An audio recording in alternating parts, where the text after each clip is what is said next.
Look, I hear all this about Obama orbs and everything. I am the inventor of the Trump cube, and I will go to my death pondering that cube till the day I die.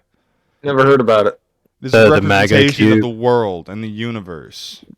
It is not the a MAGA cube of cube. Trump, a cube of time. Is sought after by the Republicans, but always with that, it's always out of their reach. They cannot handle the esoteric power of such things. If they were to hold the Trump cube in their hand, it would destroy them. I think They Yakov's can only know lying. the power. I'm not lying. It was a real creation by me, and if you use it, you have to pay me. In fact, you Yakov's should just lying. pay me anyway. You've liked my You- memes, didn't even know you were doing it. Part of Patreon is free. Well, it's not free access, but it's at least 10 minutes a month. You get to hold the Trump cube, but you can't shake it. Whatever you do not shake the Trump cube. Well, you Will can it tell shake it. you You can it's shake it origin? twice. You can shake it twice, but if you shake it 3 times, you're playing with it. Hey, Yep. kitty cat. All right. So, Senor's having problems. I'm going to keep an eye out for that. Where the fuck were we? Welcome to fucking Tape Eaters, everybody. This is going to be the part 2 of the Antichrist Dajjal series, and as we all know, the Antichrist Dajjal will be a reptilian shapeshifter. We've got Flame on the call. Greetings. Greasy may or may not be here. I doubt it. Matt's here. Who's here? Maud Deeb, our resident expert on Islam for the evening. HH, brother. Senor is fucking troubleshooting. Enduro. Howdy. Yow. So, I fucking love Muad'Dib. Like, me and him end up getting into really fun conversations. Muad'Dib's fucking smart. I fucking love this guy. HH, brother. Okay, now that you've kissed his ass, tell me what your problem is with Go him. ahead. Matt. Did you not hear what I said? I said I fucking love this guy, and then I ended it. That's all I had. No, I'm saying, okay. Oh, we heard you. I heard you. Now that you've fucking kissed his ass thoroughly, I want to know what your beef is with him. He doesn't believe in evolution. Say that again. He doesn't believe in evolution. Evolution. Doesn't believe in it. Yep. All right, Doesn't so believe in it. state your point, Matt. Evolution is very cool and based, and What the fuck is happening with your microphone? Okay, I'm gonna hold it up to my face. Do I sound better? Fucking now? shit. No, you sound much worse. You stop for a while, Okay. figure your mic out. Maud, you tell me why Matt is wrong. That is wrong because God said be and it was. It just appeared. Okay, do I sound better now? Simply. Seriously? Do I sound better? Dude, slightly. Go on. Maud's wrong because evolution is very based, and also God designed everything, so everything has a actual like design, like a blueprint. And Maud's wrong. He's gay. Yes.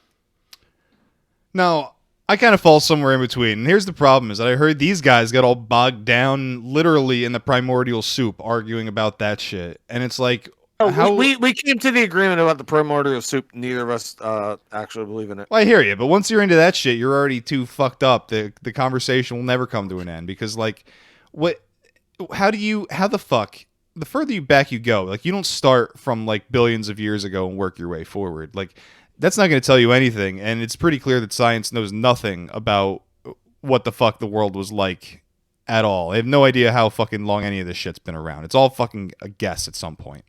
But what I do see is that I have trouble with things just appeared out of nowhere. I have an issue with that because that's not how I see the world working and God's a piece of art that is the world and how it unfolds. I believe that you can see like little glimpses of God's creation into all things. And the way things work, whether it is, you could say this about like rivers, weather patterns, you could say this about plants and animals, is that the way things seem to work is that they grow, they prosper, they kind of wane, they die, and they come back in a slightly different form to do it over again. Well, and that's to pretty me, that much kind of lends itself to a certain amount of evolutionary theory. Well, I don't like to put labels and all of this stuff on it, and I think it has big holes. Like the general consensus on evolution has huge holes in it that need to be filled, and it seems impossible to fill them right now. It's just missing information, clearly.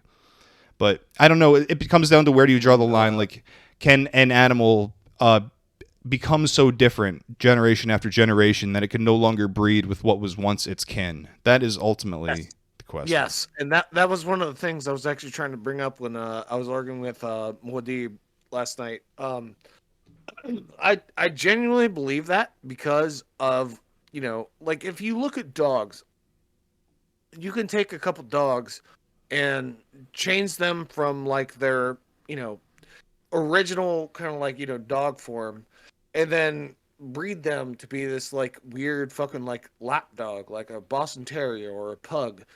And like I think that means, or that shows, that you can actually change something's like, honestly, just their fucking genera. I mean, I could be wrong. I'm not an actual scientist. But What strikes me is that it's clear that different organisms can get different traits Of course. from their parents, from those who came before it, from mutations, from all of that. That seems clear to me. Now it's like, how long would a species have to be totally isolated from all the members of its the rest of its species in order to have enough time to become so different that they couldn't mate? And I don't know. Well, I don't know what that is. Where is the line there? And the problem is that if it's true, there is no lines. It's just hard to tell.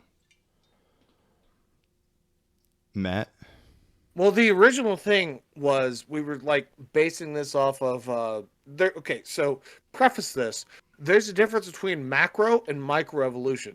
Microevolution is something I don't think there is. That's where I end up. No, there is. Like we've seen it in many cases. Microevolution definitely exists. Macroevolution is harder to observe.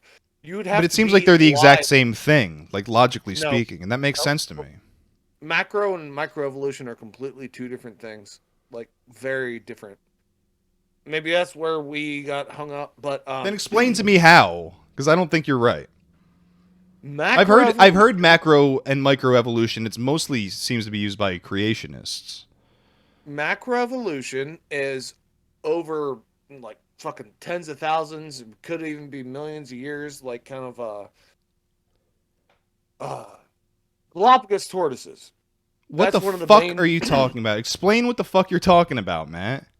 I am. I coughed. I'm sorry. My bad. But well, okay. So microevolution is where you can observe it in real time. Like you can observe the different kinds of finches, like their beaks changing because they're, changing for their food. But macroevolution, which means like the big picture,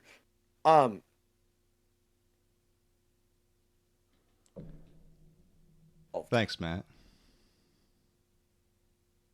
Fossil records don't fucking lie. Yeah, I know. God damn it. You're fucking breaking my balls so hard. What the fuck are you... Flame, do you have an opinion on all this? Oh, dude. Did I seriously break up again? Because not really, dude. Because my takes seem pretty like normie and on this subject. Because I'm not like a science only guy. Because I believe that the evolution is a machination of the material world. So it's just something that happens. The macro and micro evolution was something that was in Darwin's book of evolution of species. Cute. So I mean that was something. It sounds like it's the exact same process though, just one's on a small. It's the same. Yeah, process. yeah. One is kind of evidence for the other. Microevolution is simply evidence for macroevolution, from what I can see. So exactly. So the example of micro would be the situation that unfolded on the Galapagos Islands. Nigga, I just finches. You said You said fucking turtles, dude. Galapagos turtles or I some know. shit. I originally said the fucking finches, but yeah. But that's hard to like really replicate because that's on the island that was like isolated like some shit. Well, things have a hard time being that isolated Yeah. anymore because humans are going to Yeah. come and interfere, induce whatever. No, It just doesn't work that way. So It's here- a different process. There's something that's happened here that they've studied in the great state of Florida with the brown anole lizards versus the green anole lizards. The green They're anoles not called are anole, they're called anoles. what the fuck ever. I that's what I the grew up- Spanish people call them. The anoles. exactly. I'm So- gonna fight you on that to the fucking day I die. So the sorry. green ones are native, right? And the Mhm. brown ones are from fucking Cuba. The What he's fucking talking brown about is lizards. the Carolinian anoles. So they in like Canaveral, like Cape Canaveral, they fucking put them on a couple of islands, and when they put them next to each other, even though the brown ones typically outperform the green ones, the green ones developed longer toes to be able to get to higher places on trees to try to outperform them. But now, like I remember as a kid, I used to see the green ones everywhere, and now it's just all brown ones. They've outpopulated the green ones. The brown ones have taken over. You lived down there your entire life? Yeah, my whole life. That's weird. Okay, all right. Well, do you want to jump Yeah, in and get this conversation back on track? Yes, ma'am. So, one sign of the Dajjal is that he will- science. Yes. That there will be a misconception.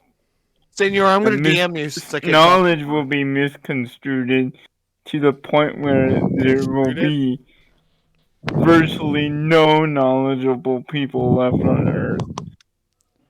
The Quran and all the other texts will Well, then be why are you trying to will fucking be steamroll me all the time? overanalyzed to such an extent that they will not matter in literary canon anymore.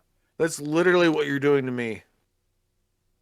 Yakov. Wait, what will not matter anymore? So they will be the three main books, the Bible, the Torah, and the Quran will be so scrutinized and overanalyzed that no one will know what it actually means anymore. Like, That's kind of I where it is. Yeah, I could kind of argue that in this day and age, The but one at the thing same time, I'm sure people Yeah. all through time felt that. Is the one thing. That's true too. Well, Because as soon as you read it, there's scrutiny to be had. And it doesn't in make any, it in wrong. any text. Period. It makes that's- it right, applicable no, to that many doesn't- times and places. Yeah, men would spend their entire lives, and they would get set in one interpretation of it. Like they would dedicate their whole lives and still not understand the fucking book. the problem is there will be a loss of actual doctrine and tradition, and nobody will be following the doctors of the church or the four great imams. There will not be a living tradition upheld anymore, and you have the advent of spiritualism, where I don't need to rely on hundreds of years of tradition. I can just read these books at face value and discover what it means on my own. Where even the Hindus have this tradition where, the Brahmins will be slowly replaced by atheists, and the temples will no longer be Well, this is the cared Kali for. Yuga. The Kali Yuga. Everything will dilapidate. Yeah, the Kali Yuga. And the only thing left for them, according to the Hindu tradition, is to just constantly recite the name of Krishna. It's the Yeah. only thing that will be left. And it's same for the Muslims. Everything will be misconstrued and gone, and the only thing left will be to ask God directly, to pray to Him directly. and keep to what has been given to you by the saints. Keep saying misconstrued. And that's It's like really hurting my soul. It's like a Rickyism. Oh well, I mean, you have people who go, like Flame was saying, they go their whole lives with one understanding, and usually it's barely an understanding at all. It's just going through the motions, and sometimes it's taking things too literally, and sometimes it's not taking things literally enough. But it seems like they're always off the mark, and they don't care. That's that. Some people are just not here to care about that. I think that's fair. The wise is to know that they don't know. I think there's a lot of biases as well playing into that, because like you sometimes you want to read something and you want to be vindicated by what you read, and that's a trapping that I see a lot of people. This is pretty funny because like I just joined a group on Facebook. It was like they claim to be like an occult, like ancient knowledge shit, and damn, those people are like unbalanced. Like there's no, like, everyone's like trying to shit on each other. Like you got Weebus Kings up in there. There's no You got central. There's no living tradition. Everybody has their own take. and everything's like trying to make money. Like you got a bunch of Africans like, how can I use witchcraft to make $1 million? They be asking that shit all the time. Everybody's doing that though, and some people are better at it than others. And those motherfuckers on like TBN or whatever the fuck, Trinity Broadcasting. I'm sure they're getting paid, fucking just demanding money from old people. Yeah, that's also hilarious. Another sign of the Dajjal is an overabundance of money. Where there's some people. Go ahead, Mod. A guy will just dump several $100s on a beggar, and it will still be seen as disgusting. But if he spends several million on himself, it's seen as not so much of a waste. There will be so much money that it also won't matter. Wouldn't that be like kind of like a different take on the dystopia? And that flies into that folds into inflation. The Dajjal strives on excess. So excess of money, excess of gluttony. Well, it has to all be sense pleasures. It has to all be secular, which is all sense stuff. So hold on, Muad'Dib. He's the foil of Christ, and Christ is charitable. He's kind. I think that's one thing about the word Antichrist, is that it doesn't mean like necessarily opposite of Christ, but it means in place of Christ. And I think that's how he tries to portray himself as like as a new Christ. Yes, ultimately God. He will appear, according to the Hadith, he will appear in the clothes of a pilgrim outside the gates of Medina, and will say at first that he was sent by God or inspired by God.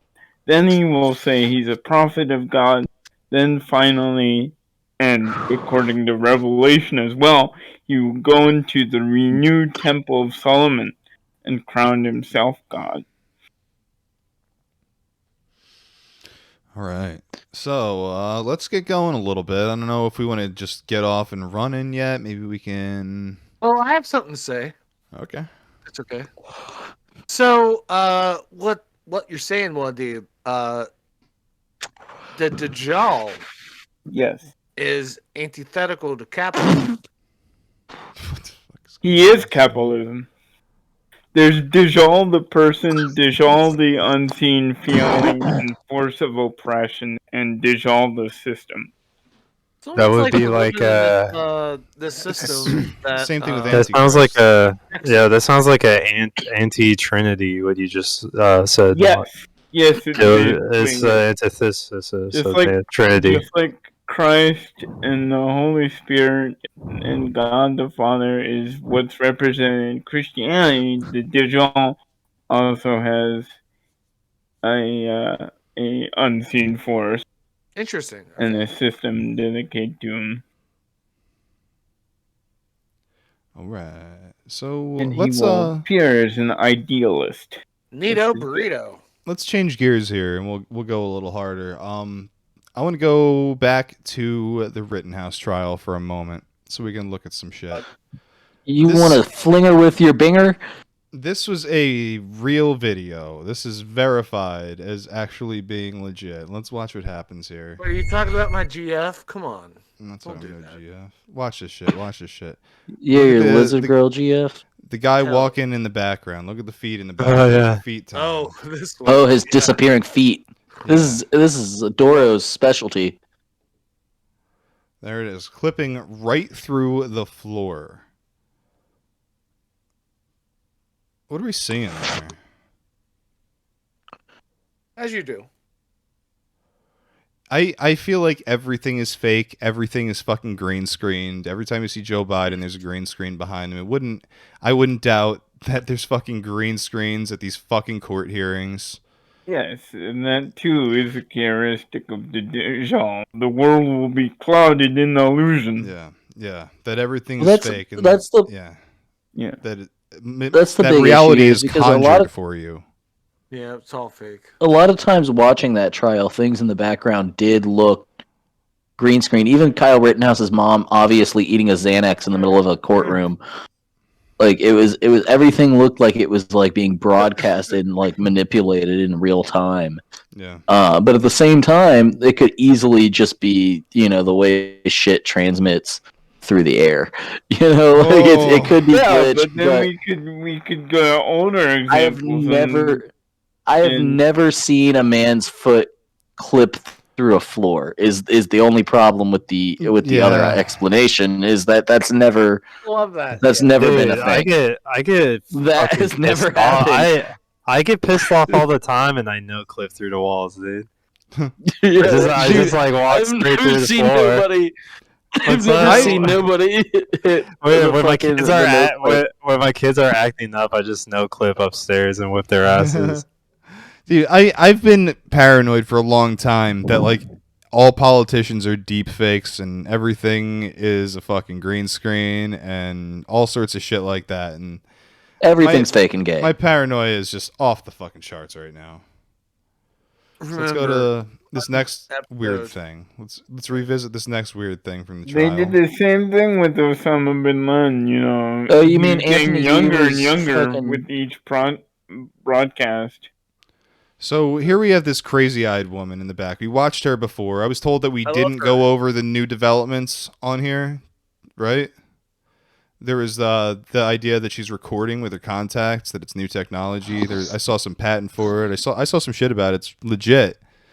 But that's what she's doing, is that she's recording with some fucking high-tech contacts. Now, that would make a lot of sense, and it would also make sense of some of the old reptilian videos that this looks much like. We're going to play some of those, But I who think, are- too. Who are they recording for? Is the question. Yeah. Like, Well, here's the thing. It's like She I was get sta- the she was fact staring that- on that. She was staring at the jury. So if that gives you any ideas. I have a take on Well, that. Dude, They- the media was Oh. trying to dox the jurors. We know that. So you Yeah. think that like the media, because I have fluctuating feelings about certain media outlets. Like there's certain ones with certain connections that I could see this happening for a little bit more because of who they're affiliated with.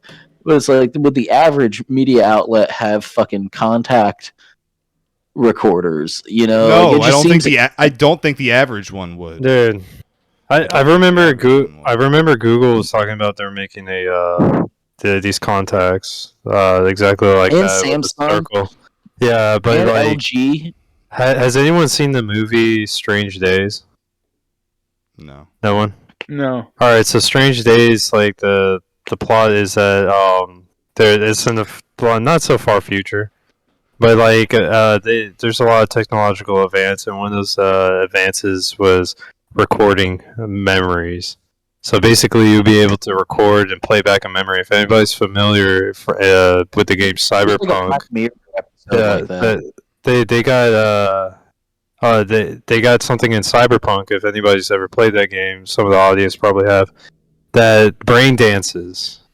So brain dances are basically these things that, like, and the same thing as the movie I was talking about, is that you record a memory and, like, basically, like, all the sensations with this. This is probably going to be a precursor to that technology. Is Yeah. that we're going to be having cameras in our contacts that we could just record our Dude, I think things. I think you're going to be able to do that. You'll be able to record all the experiences and the senses that went with it, and you'll be Yeah. able to fucking sell it as a goddamn NFT. And that's That- the future of that's- pornography. Dude, that's exactly what brain dance is in Cyberpunk Yeah, 2077. because they stole all their best ideas from Ghost in the Shell. No, that's from Ghost in the Shell. I never watched that. I knew of it, but I never watched it. It's all Jin. It's all Jin. It's electricity is Jin. It is demonology. Could you imagine falling for the electric Jin? So now that we're all in agreement that the Antichrist Dajjal will be a reptilian shapeshifter, let's go on to some old school reptilian videos. Here's reptilian GF. This is one of the first reptilian videos I even remember being on YouTube. Looks like shit, total potato vision, but they say that all through it she's shapeshifting. So we're gonna check this out.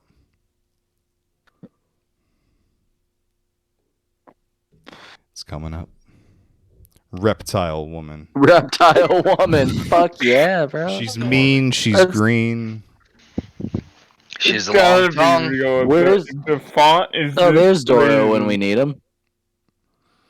You ready for this, man? Is there Here one, it man? is. Every attempt has been made to scientifically be scientifically objective, to maintain critical thinking, and to debunk any and all sections of this video which may be hoaxed, misanalyzed, or technically glitched.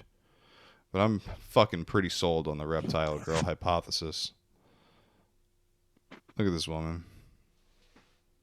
Dora, what do you think of She her? looks like it's her ethnicity. This is Sure. Right. She looks It's- Mediterranean. Looks like a Arab. right now. I'm not sure if it's going to turn into an Ashley video or what. She's got a fatty. It almost looks like it's going to turn into a snuff vid. I know, it's creepy, but this is the shit you would stay up at like 3 a.m. fucking smoking weed and like watching back in like 2007 or whatever. Yeah. Shit's starting to kind of get weird. Damn. Like, this is like really bad potato camera. It's Is nostalgic. she shitting? Is she shitting in a bag of Doritos or something? Was this recorded Cool on a Ranch. Motorola Razor? Yeah, It was it might have been. recorded on Doritos. It's Dorito. It's like a Game Boy Advance camera. Like, you remember back in the day? Yeah, They got literally- they got Oh, the wait, whoa. PS2 Why did camera, the just like Dorito bag... Christian. Why was the And- Dorito bag acting... Why she got PETA out of the Dorito bag, and why was the Dorito bag acting like an orb? It was like floating through space and time for a moment. She cute. And she pulls out a fucking tortilla out of the Dorito bag. What the fuck was that? A plate? It's a PETA, bro. She's gonna make me a Mediterranean. shawarma. She's making me a Yeah, I- she's wrapping some cabbage. I don't know if there's anything particularly interesting in this video, but that's not the point. This is a glimpse into early reptilian shapeshifter videos on YouTube. I love it. But where's the loud droning music from I like know. 300? I believe me. It's not playing. I'm glad it's not playing. And I was thinking about finding something else to play over it. I didn't do that. Are you sold that she's a shapeshifter yet? I've not seen her change Yeah. once. I saw her teeth shift. You could see it in her eyes. And there are also some weird reptilian spines that protruded from her back. There you see the She eyes. does look a little bit wild, but like Wow. she That's could just be like- like I a don't meth see it because head. they, Like, the we've camera's seen so some wide. worse. I've seen worse than Ashley Hatcher personally. Yeah. She's Your not a subconscious reptile. mind can detect subliminal events that your eyes may have missed. Let's see what your eyes failed to show you. Are you ready to be debunked? They're doing the deep dive. There it is, Maybe the you see a penis? distorted and menacing look. You can see the ridges on the eyebrows. Smiling now. She do be cute. This is just a lizard-looking woman. Like some women, some people just look It's like just your lizards. average Usually they're fucking Mediterranean. Lebanese woman. Exactly. Yeah, it's just a regular human being. Lebanese women are fine. Look at that. Look at all those okay? shape shifts going I on. don't agree with you. Don't talk shit about my neighbors. Do you see her shifting? What the fuck is that spine Yeah, I from her see her back? shifting. That's crazy, bro. What kind of claw is that? Not a in her pretty hand? girl's hand. What is that? Oh no! She got man hands, dog. As you do. At this point, Would there is you- too much morphing to highlight easily. Would you take a hand job from the reptilian shapeshifter Yes. woman? I'm Dude, a alien and now. with these kind of implications, what this video is telling us, like, we probably have, and we didn't know it, because, like, what if this is, like, some sort of technology or Shapeshifting magic that, like, Jaws? they, like, if we had glasses, like, special glasses, we'd see them. Like, what if, Like they live? yeah, like, they Yeah. live, and we see them, but, like, there's some magic, and, but, like, whole time, like, there's probably a lizard chick, like, Jerking wanting you to off. bang you. Yeah, that one time at that one night stand or Tinder date was a fucking lizard hoe. She's just thinking, notice me, I wish, senpai. dude. Have y'all ever Ever read the wanna- Lust the Argonian Maid? Yeah, the lusty Argonian. It's the Dude, Lusty that- Argonian Maid, bro. She lifts her tail. Dude, Yeah, that's it. the Argonian pussy making me feel strange. It'd be hitting Wait, different, wait, bro. hold on. It's not a pussy. It's fucking. You change your whole demeanor. Cloaca. Oh God, no. Yeah. Oh shit. Yep. Yeah. Nobody That drink ever. Stop. That Argonian hole change your whole demeanor, It's bro. a gargoyle. It's what that is. These We are got orbs. We got demon orbs in the background. But that's Oh, did you? No, hold on, Yakov. Did you see the thing I posted the other day that had orbs? You know what I'm talking Give a about? crap about that. We don't care about your blue balls, Matt. Do that. Did you see that? Let's look again in slow motion. Did you Zoom, see that? enhance. Look Computer. at that mug.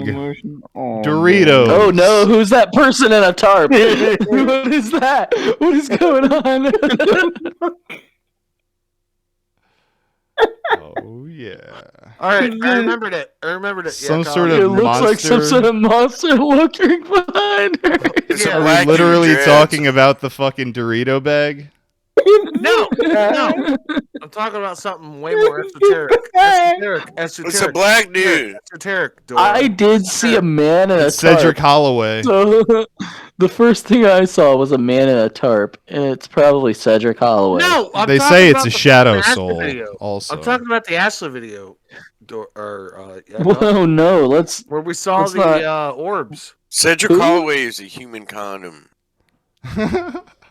Okay. Aren't we all? Mom's a human condom. No, Yakov. What? I'm talking about that What? fucking video with the orbs. okay. You know what I'm yes. talking about. Ashley had orbs. We also figured out that Ashley is quite the She did. incendiary topic, and I no longer want to be at the forefront of such. Yeah, things, so I fuck still the am Ashley. I'm still a Sorry, passive Ashley. observer. Sick and tired of this bullshit. Sick and tired. Sorry, of Ashley, fucking- you're gonna Here's freeze in the thing about- cold because your handlers are insane. Here's the Good thing night. about those fucking Ashley Hatcher videos. If you watch them, you will go insane. If you bring them into your community, it will fucking bring all sorts of strife with it. If you bring her into your household thinking you're going to be charitable, it's going to fucking rip everything apart, and she's going to trash some shit and leave within 12 hours. Wow, it's almost like I was So- right. It's gonna Demon- stink. It's gonna stink where she demon was. piss, The whole thing is gonna smell like shit monster. for hours where she was at. Cum water. Demon, bed, bugs, meth, mix, cocktail. Right, Matt? Based. Right. It's a bedbug cocktail. That's true. But we watched that one video and like we saw like live time those fucking orbs. The fucking Well, yeah, orb. she Shut do the be fuck having up. orbs though. Those are her pets. Agreed. Let's move on to The the orbs next are video. bed. The orbs are bed bugs out of focus. Whatever. Oh my He's god. David Tice, founder and fund manager at David Tice and Associates, and joining us from Dallas this morning. Hi, good morning there, David. Glad to be here. Well, before we get to your very These certain videos positions were on not recession, I do edited. want to get your reaction to what's going on. Definitely in the markets right not. now. Market at had this the guy. biggest decline last week in the last 2 months. things are falling apart, and the equity market has been like a boiled frog. Seems pretty nervous, right? People are realizing they're getting, boiled. Well, what's the trigger, David? I mean, what's got people suddenly realizing it now? Stock market gyrations. Hold on. Slowly sinking in. There's some of these Now it says, take notice how he's pronouncing words. Listen to this. senior tranches of CDOs that are facing accelerated status of default. They are. Is he hissing? He's lisping for Or is he sure. just using a lot of S's for some reason? He's a No, that's what I was Yankee. gonna point out, dude. He's a Yankee. That's how they talk. No, let him, Stupid, like. let him go on. What? Forcing stupid. liquidation of the underlying securities. There's been a downgrade of 12 notches of a major CDO recently. And the big write-down sheet, we've had Merrill Lynch and Citigroup both have their chairmen resign. This is significant. Indeed. David, we've only got about 30 seconds. This graph says your you're Merrill take on how Lynch. you think the markets can go right now. We think that the markets can decline. That 50 or graph is just 60%. Goku We here. hate to say The something eyes. so Yeah, you somber, see him but doing the blinking. That's so common. He had two Watch sets, it. two lids. Oh my god, he He's blinked trying to up. send you a message in He Morse blinked code. up a couple times too. it's not the time to be optimistic or pessimistic. It's time to be realistic. Our whole system has been built on credit expansion. We have to grow credit year over year in order to keep the economy growing. The economy is not That going doesn't to make grow. any It's going to sense. suffer recession, and once it's Dude's a enters reptilian. recession, it's He only going wants to tell you cascade what's on going to itself. fuck you over. Is it just me or is his head warping? Here we go. Jesus, his eyes just went black. Let's get more with David Tice. He is the fund manager of the Prudent. God, I just want to Fund. skull Thanks for fuck coming this back woman. on our So show, bad. David. I've got to ask you, God your damn. fund says it all. You're a bear. My fan, eyes so, would roll back certainly, too if I you'd was be looking more at her. negative on the markets as well as on the economy. You Had some say woman blowing that me we on are the desk. 100% headed for a recession. We just had Alan Greenspan earlier this week saying that the To hear the other side because Wall Street was out telling people to buy stocks forever. Hear that clicking noise? Yeah, that Credit was me, I'm bubble sorry. that investors needed to hear the other side because Wall Street was out telling people to buy stocks forever. Let's hear it. It is very similar to what you'll find in this next clip have of George AOL H.W. and Bush. Apple, for example, using their God, he's got position on the Satan eyes. internet to help collect small contributions. I think AOL put He's together got about $7.5 satanic million eyes. in small contributions. George,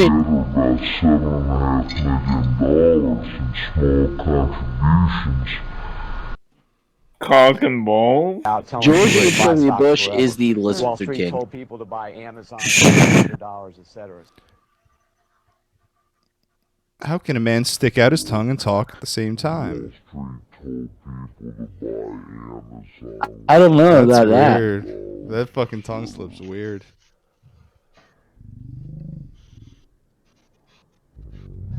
I just think they're androids. They might not be reptiles, but they're definitely androids. Well, you Just believe in throwing a, fakes. you believe in a lot They're of all weird shit, trains. Muddy. Okay. I don't believe in but- I evolution, am so fuck bearish, you. bearish because I care and I I think we're already in a recession. I think are headed for a steep fall. Any more here? This is spooky shit, dude. Current military officials won't comment on that, Wolf. Alright, I think that's enough of that. I don't get any of those. Alright, so Muad'Dib, you don't think there are like jinn or whatever that are portraying people in our media or government? There are demons in the form Are they of human portraying beings. the people, or are they just guiding the Yes, narrative? they're portraying. How are they people. not Jinn? I would love to hear that. Jinn can't appear Well, there as physical people. They can't. Where'd your fuckboy go that was going to What I explain would- all this? I want to ask you this. This is something I read about today. And what I heard was that it is jinn who possess people. Jinn are shapeshifters. That demons, all that demons or Satan are able to do is whisper their lies into your heart. They can't possess you and they can't manifest physically. They can't move things physically. This is what I read on like Wikipedia about this stuff. What do you have to say? That seems like some kind of Oh. cope to where like they're like it's like a self-fulfilling thing. It's like, oh well, they don't know, or Well, they must be a jinn. They must be a jinn. I'm not saying that's what anybody's doing, but like it seems like the idea though with the jinn is that they do have a physical plane that's on top of ours, and while we can't normally access that, their lives are mortal and physical lives to some extent, where that is not demons or angels. Demons or angels they have no free will. They are only extensions of God's, whatever God is doing in the world, his plan. So a jinn can gain access to things that a normal jinn couldn't. Thing, like in the manifested, like real world. Well, I don't know. Mod? So let me go over the creation story. So jinn and demons were made from the same stuff. The secret fire, right? Smokeless secret fire of some Yeah, just keep it going, And jinn have the same status as humans, basically. They have free will, they're part of the material world. They're just unseen creatures. Jinn is basically a catch-all term for fae, right? They can appear as animals from a distance or really up close. They can't impersonate a human perfectly, and but demons are they're like a force of nature. Once they enter our dimensional plane, they exist outside of space-time, in the void, and they don't have physical form, and they can't take physical form, but they can communicate. You say they're demons. Are they demons or not demons? Are they like parallel or? Demons exist outside the void. Jinn exist here. They're not the same creature. I got you. Jinn are just your next door neighbor. They're gnomes. They are fairies. And they have their own wants. They can be good or evil, like humans. They're just like you. They have their own wants. It's exactly like you, Grease. They have their own wants and needs and wishes. They chill on the couch just like you and drink beer. Yeah, I don't have a couch, but go on. Yeah. So demons, if they come into contact with a human being, that's it. The human being is just obliterated. There's no coming back from that. But what they can do is they can force their will on someone to the point where, yes, it seems like that person is an extension of the demon itself. Much like Sauron's will over the ring wraiths, to the point where the kings of men became shadows. Is this the meaning of the like whispering deceptions onto people's hearts? Yes. Is that the extreme of it? This is the extreme of it, where they become an instrument and they're no longer themselves. Yeah, there's basically like a spell, like not really a spell, but ritual that in shamanism that you would I guess capture somebody or lure somebody to one these helpers or entities from on the other veil, which sounds just like a jinn. By doing so, like, you have control over this person's will by giving his quote-unquote soul to that other, I guess, jinn in this case, if we're talking about jinn, because they sound very similar. And this is from South American shamanism. Right. So... Well, these things exist everywhere, if they're real. Yeah. Yeah, well, I'm saying that because like there's a synchronicity going on. Like there's a awareness that's cross-cultural, cross-racial, and all those things. Yeah, and I would say, God forbid, a person who opens himself up to a jinn and like kind of cooperates with one becomes a person, who is reckoned with. There's also stories about people becoming close to jinns and the jinns giving them great powers, which they initially use for good purposes, and then eventually it becomes corrupted because it's both a man and a jinn who are both tempted by the evil forces. Right, because they're neither. Because the jinn is not a omnipotent, or it's a very human force. You're It giving can- yourself away to something very bad. Senor, you're blowing into your mic, I believe. Oh, I'm sorry. So Mud, am I right in the assertion that it is jinn who directly possess people? Yes.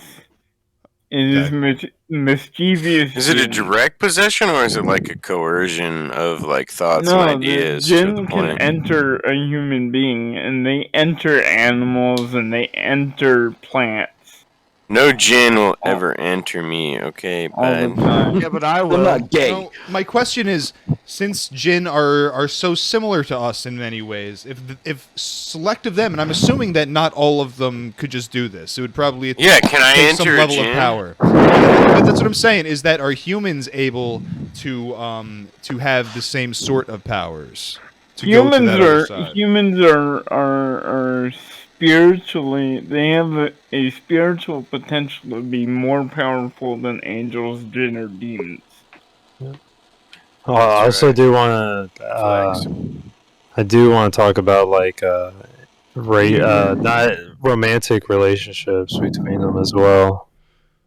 Not specifically like jinn and stuff, but like if anyone's familiar with the traditions and mysteries of Senor, succubuses and get the mic away incubuses. from the line of breath.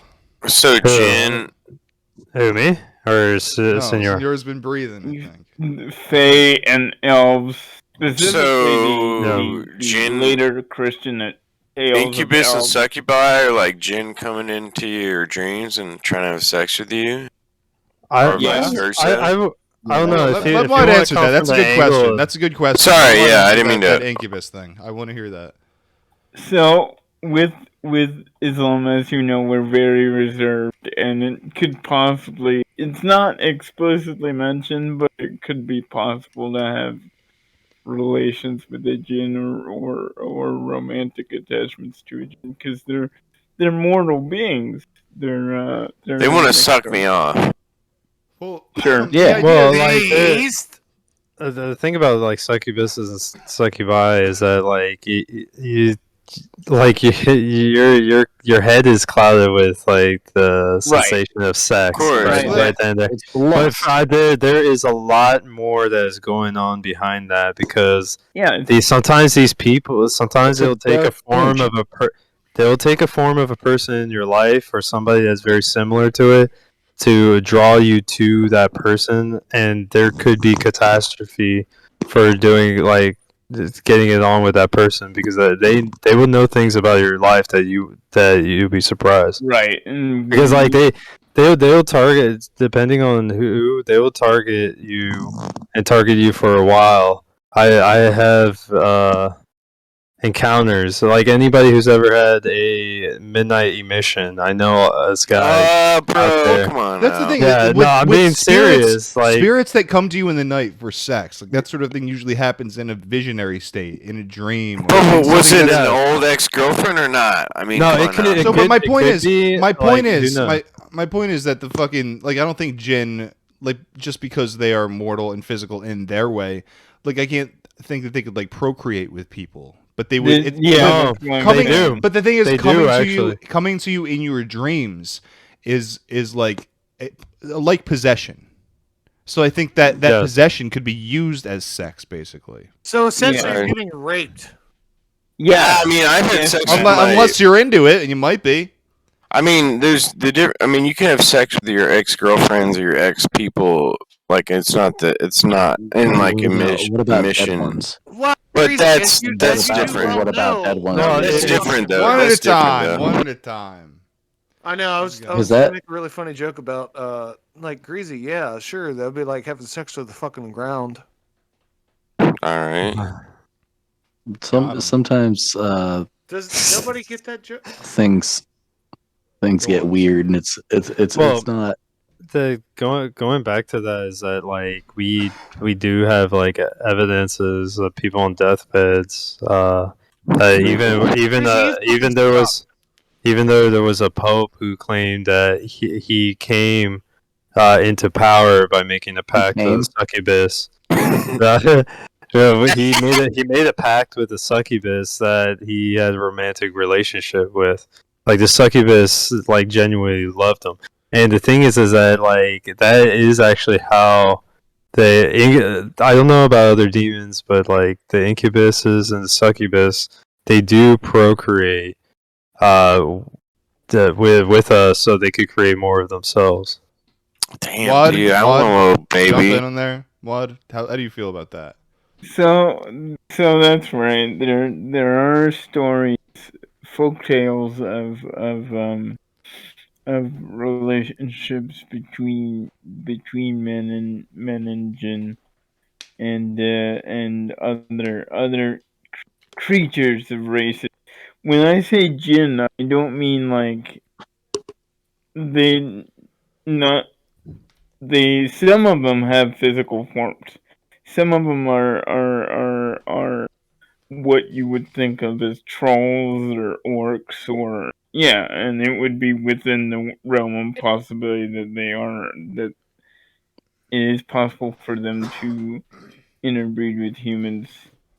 It's not mentioned in the Quran or anything, but it is mentioned in folklore a lot of the time. I have a bit of a theory about all of this. Not that you were talking about how some of them have physical forms. There's a lot that are described as half man, half animal. Like you hear half all the time. There's like one of each half. Or I heard another story, and we're gonna explore this further. But it was a jinn that was literally half a person. So it had like the just one side of the body, the right or left side, but it was just one arm, one leg, half the head, one eye. That makes sense. But that makes sense to me. My thinking is that a lot of this is symbolic to portray a creature that lives halfway between worlds, halfway in the ethereal, halfway in ours, and capable of traversing both. Yeah, that's basically it. So there's a lot of you will find if you study Persian manuscripts of folklore. I have a little bit of that. We can actually. You will find that Persian jinn manuscripts appears like goat-headed men, and cow-headed men, and as like fawns or centaurs, and they would frequently, literally stay at a river crossing. And then start asking for like the troll toll. Give me the troll toll. They will say, wrestle me. And so they're wrestling matches too. And so I have on screen. I have some of these images from this Persian. What is it? Let me read this real quick.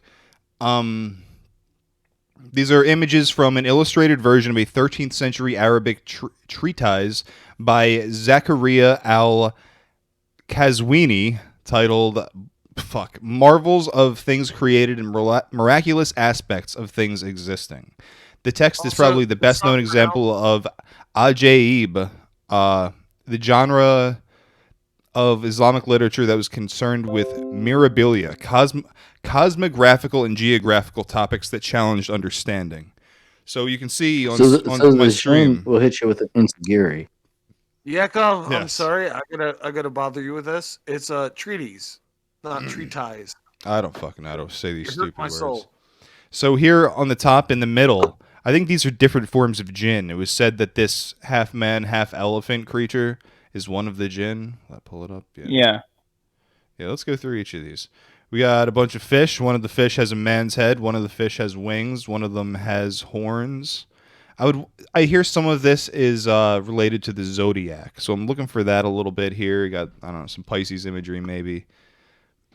Here we have some creatures that I don't even know what these are supposed to be honest. Like llama people. Pisces, dude. I'm a Pisces. That's based, bro. Here we have the people who have their faces on their bodies. We've gone over that before, talking about like beast people. Are you gonna show it?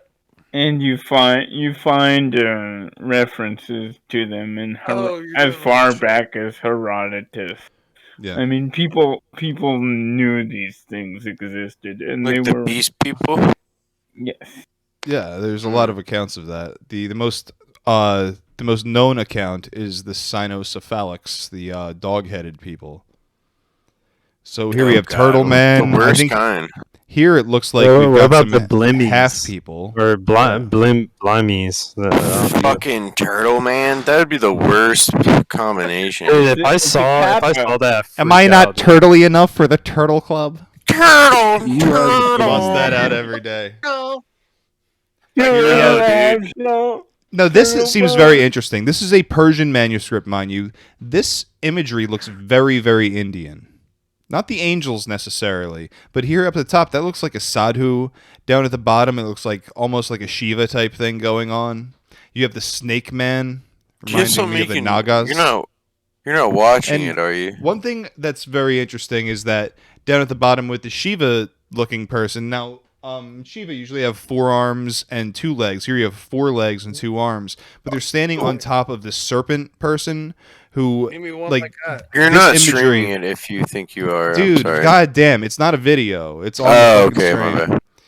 Yeah. So, yeah, they're standing atop this serpent person, which is a common allegory of like Satan or the evil powers. And you see that in like the Archangel Michael standing atop like the dragon with the sword down. That's very common imagery. In the tapestry I have behind me, I have Shiva standing on top of an Asura, who, while looking human, it is definitely the same concept. Is that the Bigfoot or is that the other one? Here we have some cynocephaly. Cynocephaly and some sort of Komodo dragon.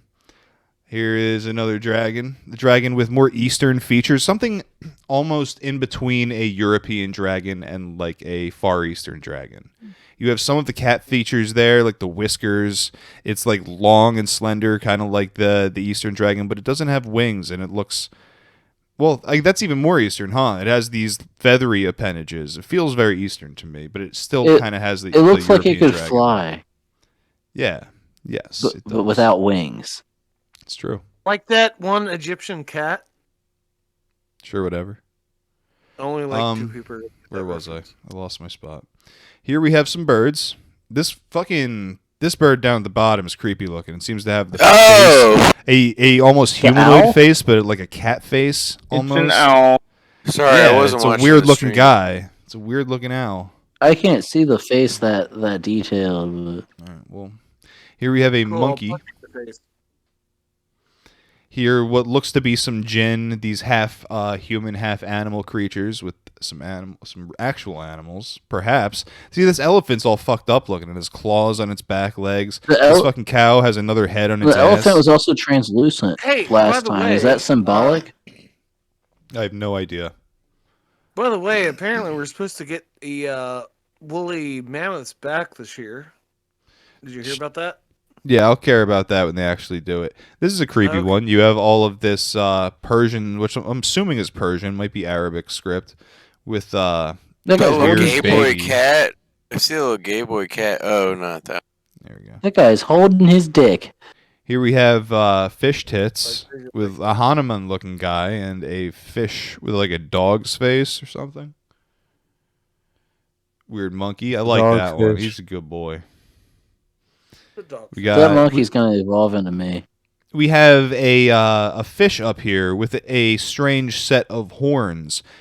Wad, help me out here. When the sun sets between 2 horns. Help me out here. Something Islamic. Something Islamic. You know what I'm talking about? The only prophecy of the end times will be that the sun. The only prophecy of the end times. Hold the fuck on. Involving the sun, is that the sun will set in the east and rise in the west. Oh, we all knew that. Come on now. Right. I was gonna say the only Look at prophecy. the 2 guys touching each other's wieners, and then one guy wrapped up in another one. Well, that is actually the old Greek symbol for fealty. What the 2 dogmen are doing, that's an Indo-European. So the sun tradition. rises between the 2 horns of the devil. I'm trying to figure out where that's from. Right. That's the, I would say, the two horns of the devil were related to be the tip of Yemen, and then the upper right-hand corner of the Arabic Peninsula, which is the land of Najd, where all the Wahhabis came from in the first place. Gotcha. So yeah, that's a little off topic, but I noticed the horns. I wanted to get that in because I've heard it so often. Let's move on. So we got some angels and some animals. We got animals with wings. A little bit of a bestiary going on, I guess. And is that what this is, Mod? Is this a bestiary or is this something else? This is pronounced bestiary. Yeah, this is a combination of a bestiary and then the cosmology surrounding them, according to what you read. There's the centaur. What's the deal with the centaur? What's his relationship to Islam? They're just jinn, bro. It's like the Greek myth. They eat people. They're not nice. And these were physical things at some time. Physical things at some time. They're slaying a sleeping tiger. Well, that's pretty fucked up. Something like that. That's kind of based. And I think we went full circle there. Yep, we did. Bestiary though, so I don't pronounce care things about correctly. I know you. Yes, don't, man. It's just like D&D. That's true. Motherfucker! No, it's not. Bestiary. Bestiality. So let's go over. I got a random cryptid. Let's start with this. I got more cryptid type talk coming up, but I want to start here. I thought this was interesting. It's a little bit related, and we'll see why. We have the Capri. The Capri is a Philippine cryptid creature with the appearance of a phenomenally tall, long-legged god type of hairy humanoid that sits in big trees and smokes cigarettes. It is often seen waiting for people. Often seen waiting for people as they walk through a path. It has also been described as similar to the North American Bigfoot, but with more human characteristics, characterized as a tree demon. The breathing into the mic, please. It is described as being tall, between 7 and 10 feet, brown, hairy male with a beard. Capris are normally described as smoking a very large ganja pipe, whose strong smell would almost always attract human attention. The term Capri comes from the Arabic word kafir. How is that said, Maud? Kafir. Kafir? I don't know. I'm sorry. Kafir it's kafir? Is slightly plural. Kafirun is plural. Kafirs. Oh, what does that mean? Okay. Does that mean it means black infidel? folk? Infidel. It means infidel. Basically, kafirs are a word for atheist, and because all the terrorists use it, people think it's smart to get a tattoo of kafir on their body. Yeah, that's a bad idea. I would not do that. That's a very boomer thing to do, or like a fucking veteran thing to do. Boogaloo boy thing to do. Yeah. Really? I did not know that. So, the early Arabs and Moors used it to refer to the non-Muslim Indians who were dark-skinned, talking about the word Capri. Habitat. Capris are said to dwell in big trees like acacias, mangoes, bamboo, and banyan. It is also mostly seen sitting under those 4 trees. The Capri is said to wear the indigenous northern Philippine loincloth known as bahag. And according to some, it wears a belt, which gives the Capri the ability to be invisible to humans. In some versions, the Capri is supposed to hold a magical white stone, similar in size to a quail egg. Should any person should any person happen to ponder the stone, the Capri could grant wishes. Behavior. Capris are not necessarily considered to be evil, unlike, I'm not even going to say that word. Capris may make contact with people to offer friendship, or if it is attracted to a woman. If a Capri befriends any human, especially because of love, the Capri will consistently follow its love interest throughout life. Also, if one is a friend of the Capri, then that person has the ability to see it, and if they were to sit on it, then any other person could see it. This proves Capris are the friendly type of humanoid. Now, does this sound like a djinn? It sounds like a djinn. It definitely sounds like a supernatural creature. Because there's lots of stories, particularly in the islander traditions of Malay and Indonesia, of jinn taking on the form of a monkey. Some are just mischievous. Some will slaughter entire families. That Southeast Asian Muslim stuff is very interesting to me. The way they've interwoven Islam with their folk traditions, and it's a very very strange and unique expression.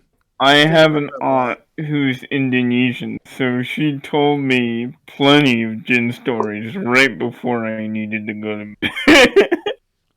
That'll be fun. It says Capris are also said to play pranks on people, frequently making travelers become disoriented and lose their way in the mountains or in the woods. There we have the missing 411 connection and the Fae type story. Yep. Yeah, it says they are also believed to have the ability to confuse people, even in their own familiar surroundings. For instance, someone who forgets that they are in their own garden or home is said to have been tricked by a Capri. Reports of experiencing Capri enchantment include that of witnessing rustling tree branches, even if the wind is not strong. Some more examples would be hearing loud laughter coming from an unseen being, witnessing lots of smoke from the top of a tree, seeing big fiery eyes during nighttime from a tree, as well as actually seeing a Capri walking in a forested area. It is also believed that abundant fireflies in woody areas are the embers from the Capri's lit ganja pipe. Hell yeah, my homeboy. Awesome. So yeah, the Capri have moved on from smoking nigh-endable cigars to drinking beer. This is a fucking awesome cryptid. He's just chilling, bro. Yeah. Yes, he's a bull encrypted. He's just trying to. He's just Dude, like you me. lost. When did you lose donation privileges? I'm sorry. Not to derail. When you said the F word and N word 3 weeks ago, it wasn't. That's not true. I can't blame anybody for that, but it was like 3 weeks ago. Damn it, dude. Sorry, go on. It's bullshit. It's bullshit. It makes me angry. I'm upset. I'm even trying to go onto your Patreon and donate, and I can't figure out how. But anyway. Well, it's all good, dude. Well, It's all Greasy, good. just hop in me in your private Discord. Learn to donate with crypto. We will both profit from it. Crypto. July, will profit. The true gin, the money gin. The crypto gin. All right. Sorry, go ahead. Crypto gin. Let's I feel like I'm way behind here when I look at how long we've been recording. So let's get the show on the road here. These are 10 facts about Dajjal every Muslim needs to know today. The Dajjal being the Islamic Antichrist. We're going to go into some of the end time stuff now. 1. Dajjal will be blind in one eye. Prophet Muhammad, peace be upon him, referred to Dajjal as al-Awar, which means blind with one eye. Prophet Muhammad, peace be upon him, said that Dajjal's right will float like a grape and its left eye will be defective too. Maud? Yes, so the meaning behind the one eye is that it's a clue as to everything being an illusion, similar to the saying called the left-hand path.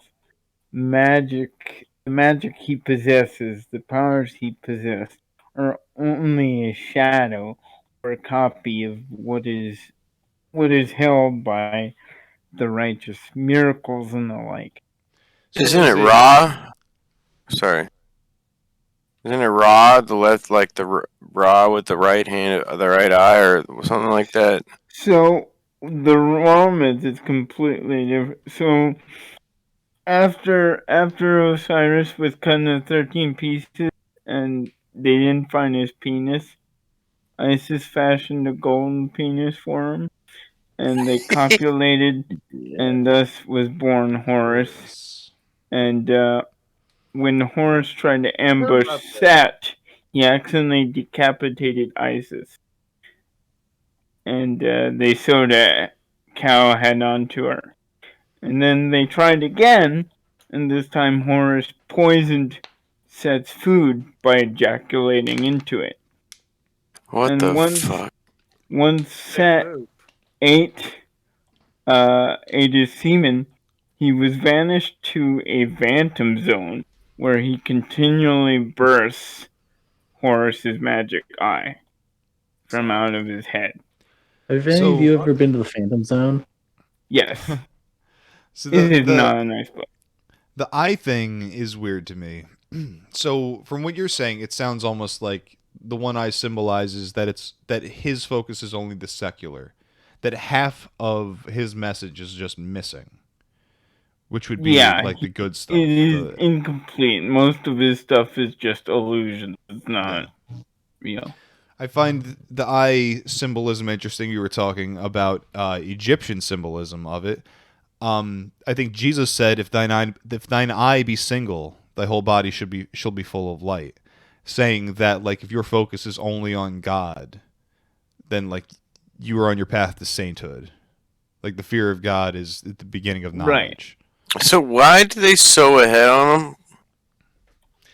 I'm sorry.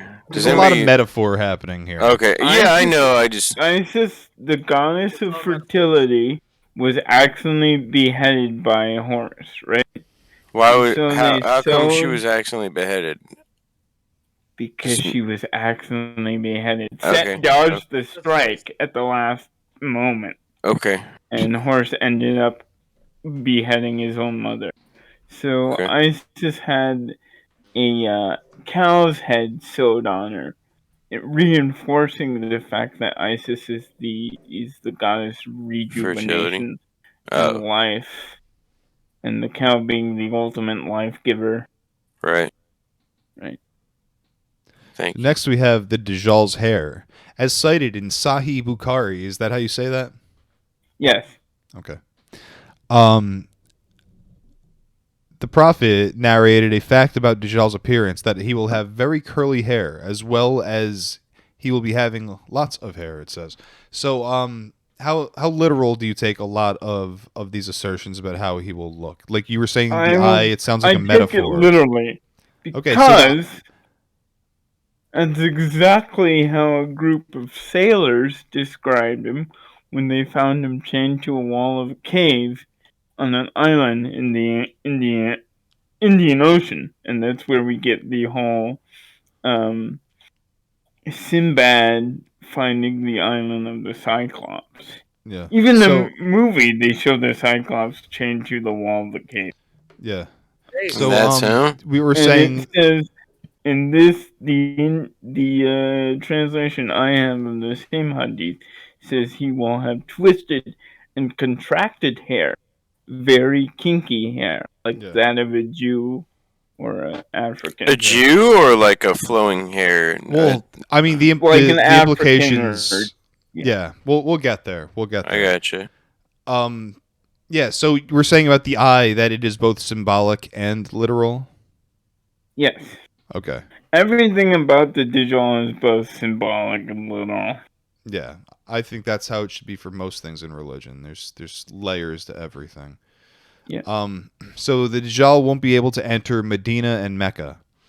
So the Prophet said, he will come to Medina and find the angels guarding it. So Allah willing, neither Dajjal nor plague will be able to come near it. In another hadith, it is mentioned that the Medina will be having 7 gates at that time, and 2 angels on each gate will be guarding it. Any significance to the Dajjal not being able to enter Medina and Mecca just because they're God's holy cities? They're God's holy sites. You won't be able to.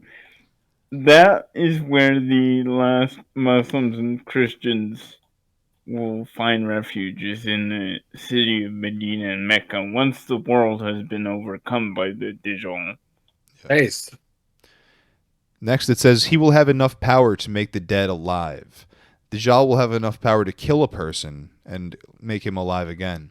So, when we're talking about this stuff, do you think there's technology at play here? Is that what's happening? So in the Islamic tradition, there will be, before the coming of the Antichrist and the Mahdi, there will be a great war that will kill 1 out of every 6 people. And so it will inadvertently send humanity back to the Stone Age. Huh.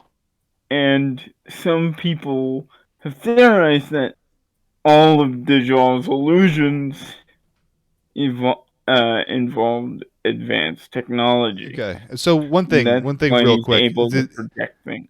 This war is before or after his appearance? This is right before his... And he comes back to save the day? But before his appearance. So, like, the Wahhabists are like people who are like trying to enact a prophecy, like they're part of prophecy. If they get their way, they'll just nuke everything. No, yeah, but we need to... Eventually, somebody's going to press the button or do something that will cause mass Press the button? devastation. I pressed the fucking button. Fallout 76. Because in order for Christ to come back and reestablish the kingdom of God, we need to play Fallout real life. Humanity needs to be forcibly dragged back to the Stone Age. Or an older understanding. Okay. All right. Matt, do you want to get in here? I was gonna talk about how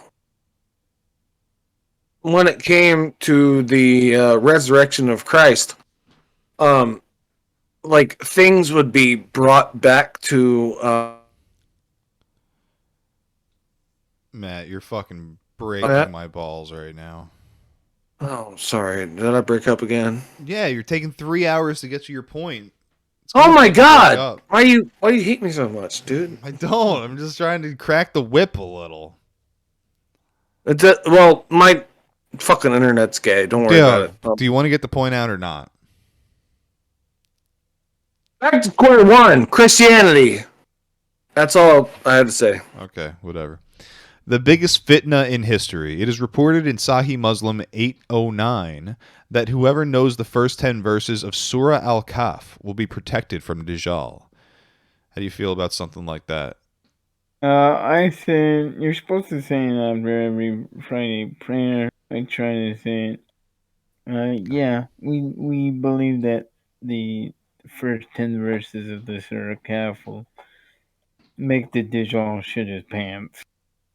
Cool. I'll keep that in mind. And here's the thing. I want to say this straight up. I'm the type of guy who very much believes in God, doesn't trust any government, hates all governments, and thinks they're all intrinsically evil. And I'll say this. I'm not a Muslim, but if these events started taking place, I feel like I would be. Like, if Jesus comes back, like, even in the Muslim way, like, I feel like I would know Jesus. I love Jesus. I don't know. I agree. I agree with you. There's differing opinions on like when repentance is cut off. I would like to think I have the discernment and the passion for the love of God to allow me to discern. And Jesus said, "Those with the eyes to see, those with the ears to hear." You're the same race as Jesus, so I mean, that's true. I'm a Palestinian. It's fine. So here's number 7. 70,000 Jews will follow the Dajjal. So one thing about that, the most interesting thing to me, is that in the accounts I saw, that is just the first day of his appearance. Yeah. They rejected the true Messiah, which was Jesus. They're waiting for their own Messiah. So they will think their Messiah is the Dajjal and instantly join him. Yeah. And after the Dajjal is defeated, it will get so bad for the Jews, and the hatred of the earth for the Jews will be so blatant that a Jew will hide behind a tree, and the tree will call out to the Muslim or the Christian and say, "Hey, there's a Jew behind me. Kill him." Okay, so I'm just not going to say anything. Just fucking tread lightly here. We're talking about a serious topic. You don't have to speak in memes. Well, no, I was actually going to say something really interesting that I learned recently, but okay. Can I still say my interesting thing that I learned? As long as it's fucking interesting. If not, I'm going to kick you. Just kick me. Say it. Matthew. Apparently, the Jews follow a very interesting code. Is just what I've learned very recently. I was talking to the boys one of the other nights, and it's really interesting. Like Muad'Dib said, 70,000 Jews. Yes. On the first day of the Antichrist's appearance. One of the things that I learned recently was 60,000 Jews ended up rejecting Jesus. So 60,000, 70,000. I don't know. It's neat. It's neat. It's neat learning about. I'm not doing anything bad. Sorry. I was watching a video today where there was a guy going around in Israel, and he was asking random citizens of Israel if they had ever heard of the Dajjal before, and almost none of them had. But I think it's interesting. The one guy, they were asked, like, well, have you heard of a concept of a false messiah? I think the idea was that he was kind of softly baiting them to say Jesus in the most polite way possible. It wasn't like an offensive video, but I do think he was baiting them to say that. None of them did. But one person referenced Sabbatai Zevi, who was a Jewish messiah from Europe. What? I feel like you would know about this, right? Yeah.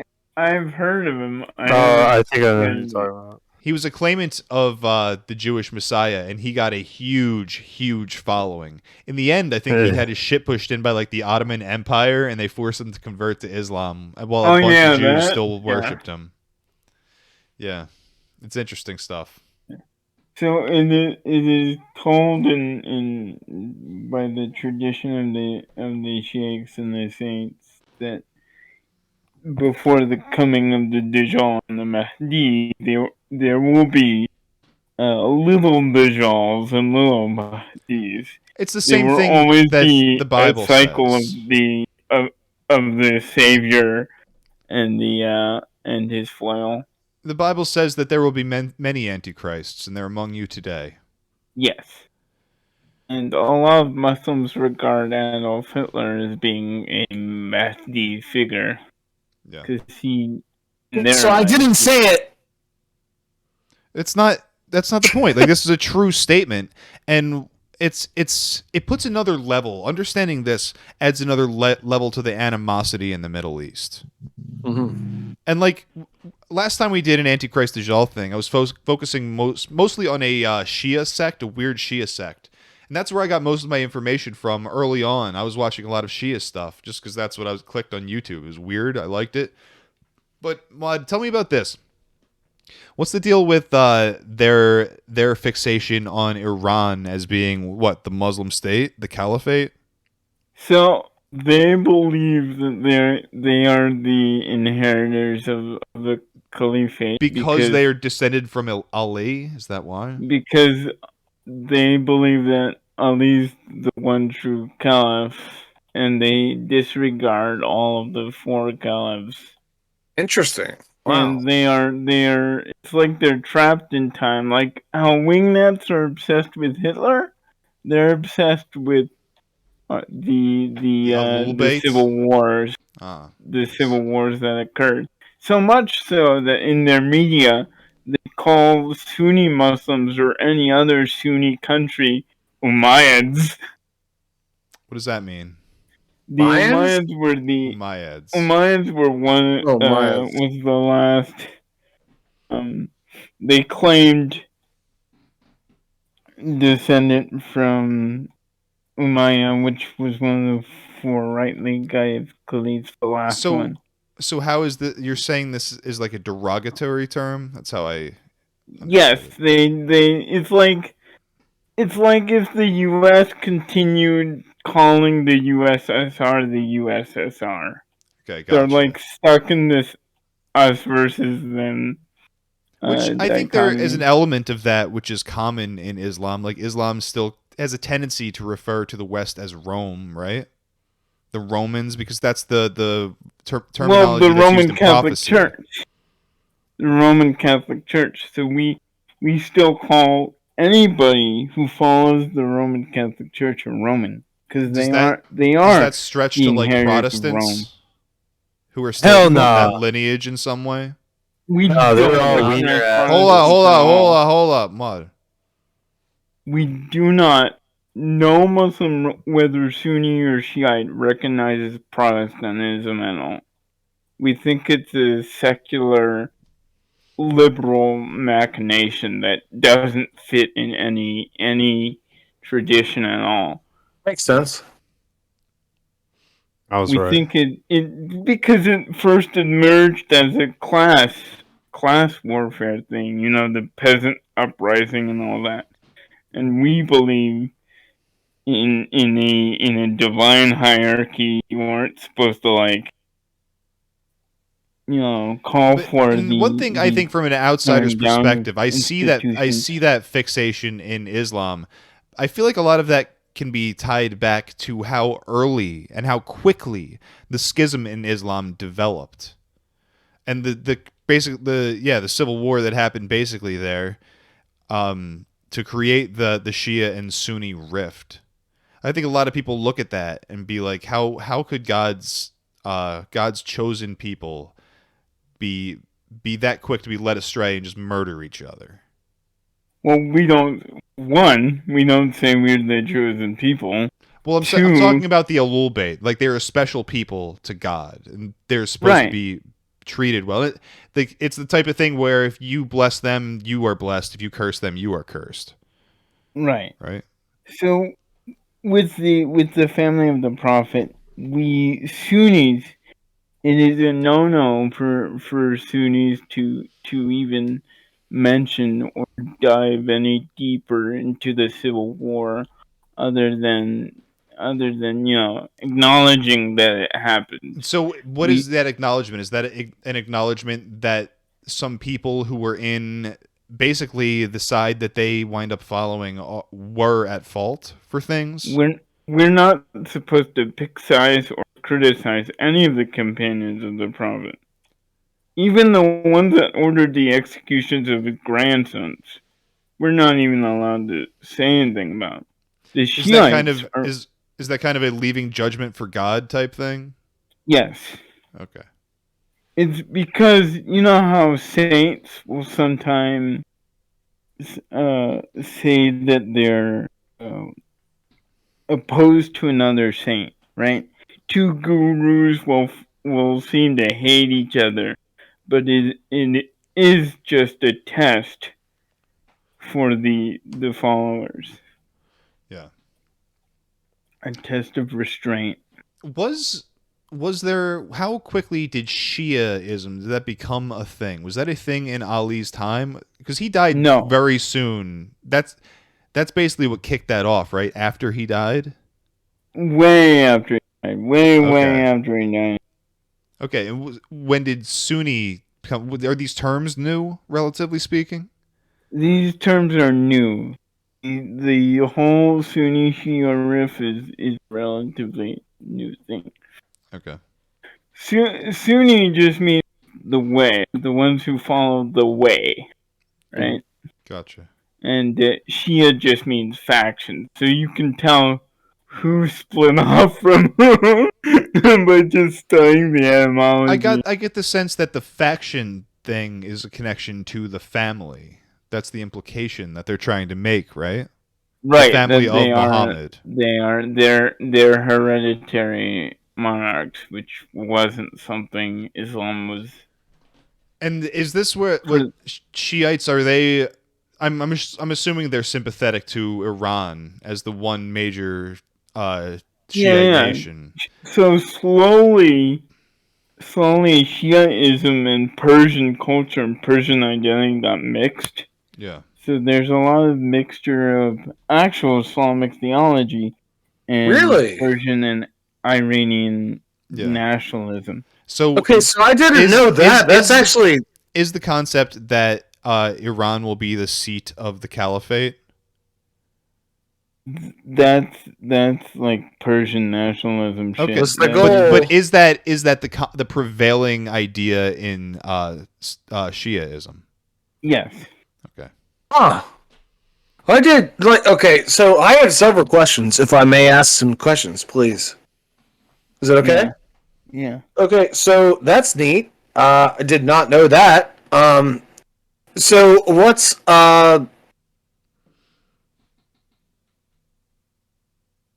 Thanks, Matt, for in general. Oh, Jesus did my Christ. fucking god damn it, my internet sucks. So what's the Iranian view on Islam?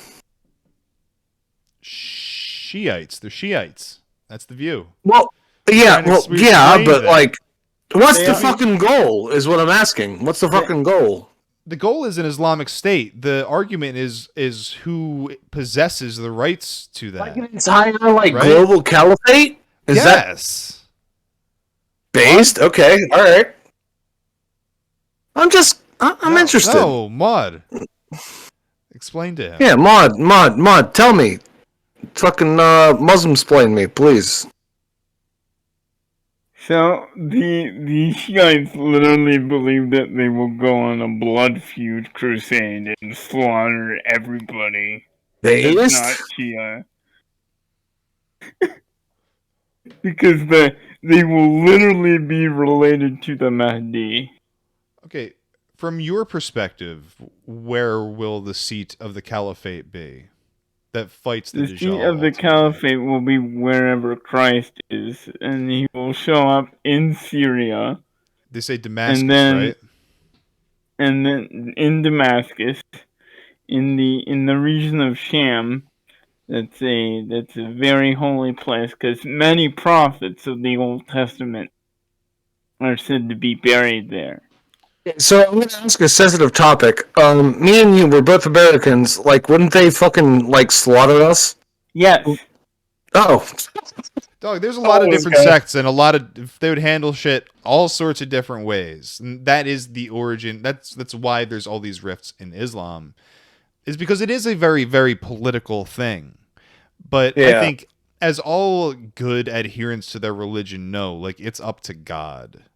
Like you don't Political start a and war. racial. But yeah. The war yeah. comes upon you. Yeah.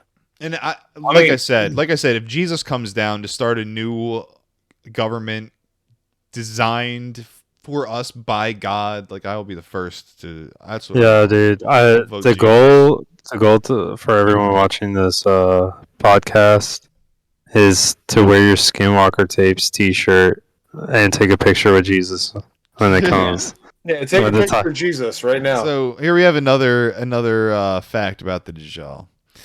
The Dajjal will come with fire and water. What would seem to be water will be fire, and fire will be cold water. This to me seems totally metaphorical. Maud? It's literal. Yeah. Because there will be two rivers that will flow out of his Here, fingertips. let me read this real quick. I know what the Dajjal will have with him. He will have two flowing rivers, one that appears to the eye to be clear water, and one that appears to the eye to be flaming fire. If anyone sees that, let him go to the river, which he thinks is fire, and close his eyes, then lower his head and drink from it, for it is cool water. Yeah. He will basically, people have been set back to the Stone Age. So there will be global starvation and global hunger. And Based. people will be easily fooled by his illusions. What is okay? So water is literal water that people are thirsting for because of a drought. Yes. Yes. Now what is the fire? Literal fire. He will make a river of fire. River of lava. So, You'll but die. for no other purpose than to just fuck with people. Yes. Okay. That's all Based? the Dajjal is doing is causing turmoil and hardship and suffering. Yeah. He wants a suffer farm because he's Satan. Yeah. On Earth. So Wow. few Arabs in number. Prophet Muhammad said that there will be few number of Arab in that day. They would run away from Dajjal seeking protection. So what does that mean? Does that mean there are actually less Arabs, or did they just run away to Medina and Mecca? I haven't heard this one. Okay, gotcha. And at the end, Prophet Isa, Jesus, will kill Dajjal at Bab-e-Lud in Israel, is what it says. Yes. Oh. So he will Isa alayhi salam, or Jesus Christ, peace be upon him, will descend from the white minaret that's located in Damascus on holding the shoulders of two angels. And he will be covered in perfume, and he will be in white robes and dripping with the water of ablution, and he will pray in the mosque of Medina. He'll head straight for Medina and pray there, and the Antichrist and the army and his massive army will show up and surround the mosque, and Isa alayhi salam will step out and challenge him to single combat. The Antichrist will agree, then he will get so scared he physically melts and then runs away until they meet at the Valley of Armageddon. All right, so let me go through this a little bit. So, as a false messiah, it is believed that many will be deceived by him and join his ranks, among them Jews, Bedouins, weavers, magicians, etc. Further, he is assisted by an army of devils. Nevertheless, the most reliable supporters will be the Jews, to whom he will be the incarnation of God. The Dajjal will be able to perform miracles such as healing the sick, raising the dead, although only when supported by his devilish followers, it seems, causing the earth to grow vegetation, causing livestock to prosper and to die, and stopping the sun's movement.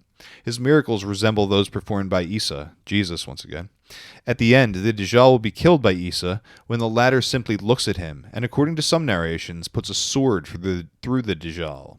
The nature of the Dajjal is ambiguous, although the nature of his birth indicates that the first generations of apocalyptists regarded him as human. He is also identified rather as a devil in human form in Islamic traditions.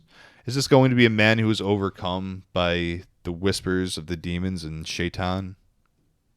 So the Antichrist is the devil incarnate. Yeah. And he will use all the magic at his disposal to lead the armies of Satan. So when he appears, the demons from the void will literally make themselves known, and they'll walk with him and serve as unseen soldiers in his armies. Yeah. And Professor Boltz, I'm doing the best I can. I am not familiar with Shia sources, so it might seem that I'm biased. Well, of course you're biased. You have convictions about these things. Right. It's just the way it is. So, Sunni eschatology. Sunni Muslims affirm that Dajjal is an individual man and that when Dajjal appears, he will stay for 40 days, one like a year, one like a month, and one like a week, and the rest of his days like normal days. Do you have any interpretation of this? I find it very interesting, and I often see a concept of distortions of time in Islamic end days stuff. Right. So, speaking of distortions of time, so that's literal. And the same thing with time slowing down, but everybody's gonna move very fast. Yeah. Like you see nowadays, it seems like if you're in a grueling 9 to 5 working in a cubicle or some shit, it seems like time is constantly moving by, but you're not getting anywhere. Yeah. And the same thing with the Mahdi. He's in the Arabian desert, completing his training, being brought up by the saints and by the prophets, in a time capsule. That's why he will appear as a young man, even though he's a direct grandson of the prophet, is because he's in a time bubble. That's very interesting. Yeah. Yeah, it's very interesting. I don't know. Sorry. Go on. I was just gonna say, like, I don't know like a whole lot about like what Muad'Dib's talking about, but it's fascinating as fuck, dude. Oh man. So, sometime after the appearance of the Dajjal, Isa will descend on a white minaret to the east of Damascus, thought to be in the minaret of Isa in the Umayyad Mosque in Damascus. And now I want to say, and correct me if I'm wrong, I believe this minaret wasn't there at the time of the prophecy. No, it was not. Okay. There's a lot of little things like that in these prophecies that make you think twice. Excuse me, I'm smoking some fucking crack. Take your time. It's not crack, it's just Delta 8. Delta 8 dabs. It's fucking halal, dude. The Delta shit is halal. This is neat. This is very neat. I love it. He will descend from the heavens wearing 2 garments lightly dyed with saffron, and his hands resting on the shoulders of 2 angels. When he lowers his head, it will seem as if water is flowing from his hair. When he raises his head, it will appear as though his hair is beaded with silvery pearls.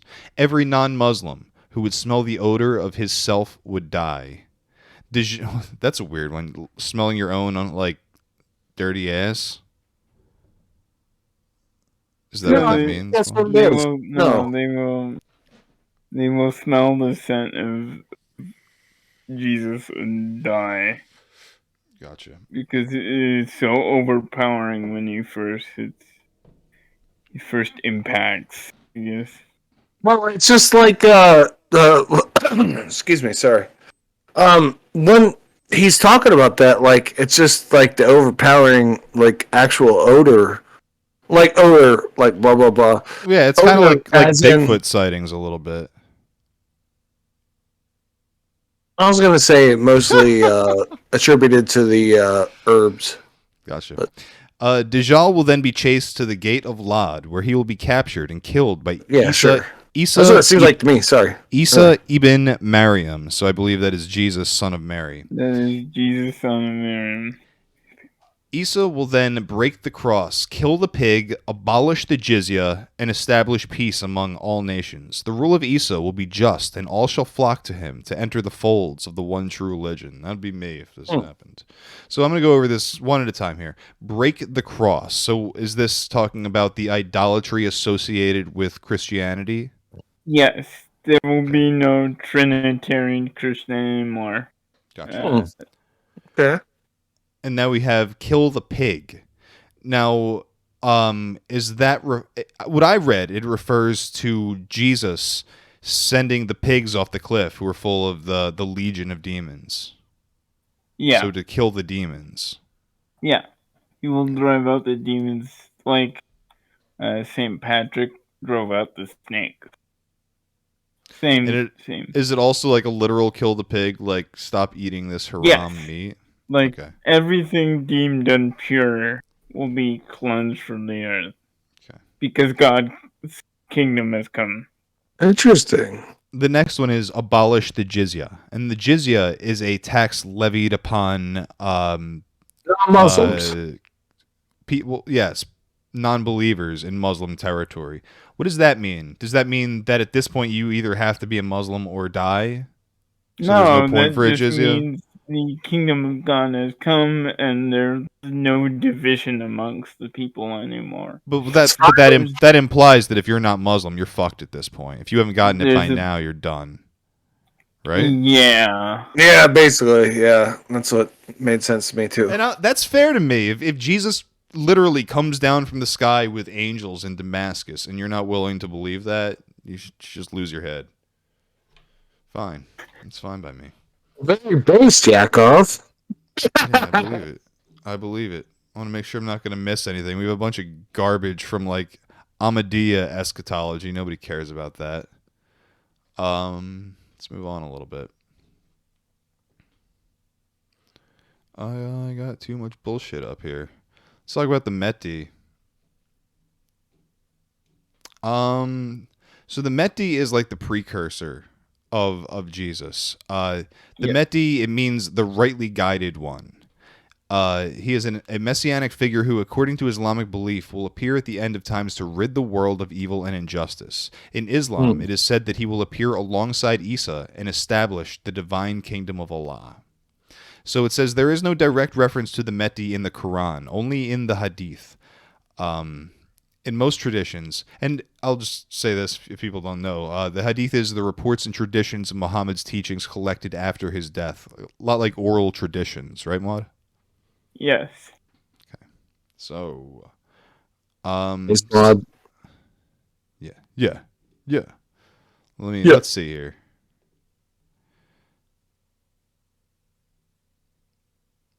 I should have made sure I knew what I was doing before I started clicking these things. Let's go over it a little bit. So, the Mehdi is the figure that appears to create the true caliphate that will stand against the Dajjal, correct? Yeah. And the Mehdi appears after Dajjal. Oh, right? or no, they appear at almost the exact same time. Okay. So there will be two powers vying for control. Okay, so he's the one. What is that? He raises the black banners. Where does he come from? I've heard like black banners of Khorasan. That even if you have to travel over like ice to get there, to just go to them. I've heard about Khorasan. Is that some Shia shit, or is that something you're aware of? That is kind of similar to what I know is time for some history. The first banner of the Rashidun Caliphate was just a black banner with the Shahada written on it. This is why so many terrorist groups use a black banner, because they're trying to get that imagery. They're saying they are the caliphate. Right. Yeah. And he will raise the true black banner, and if you see a black banner, you better stop what you're doing and start running towards that. Yeah. So here's some signs of the Mehdi. The coming of Sufyani, the enemy of the Mehdi, who would raise an army against him. However, majority of Muslim scholars consider the hadith about Sufyani unreliable and weak. How do you feel about Sufyani? I've never read it. Yeah. I don't consider it hadith. Gotcha. One of the signs is the swallowing of an army composed of the Mehdi's enemies in Beta, which is located between Mecca and Medina. So, is that something you're aware of? You mean Badr? Yeah. Yeah, I have no idea. So literally like a earthquake type thing or a sinkhole or some shit like that. Think of like the ending scene to like Lord of the Rings. Yeah. Fan base.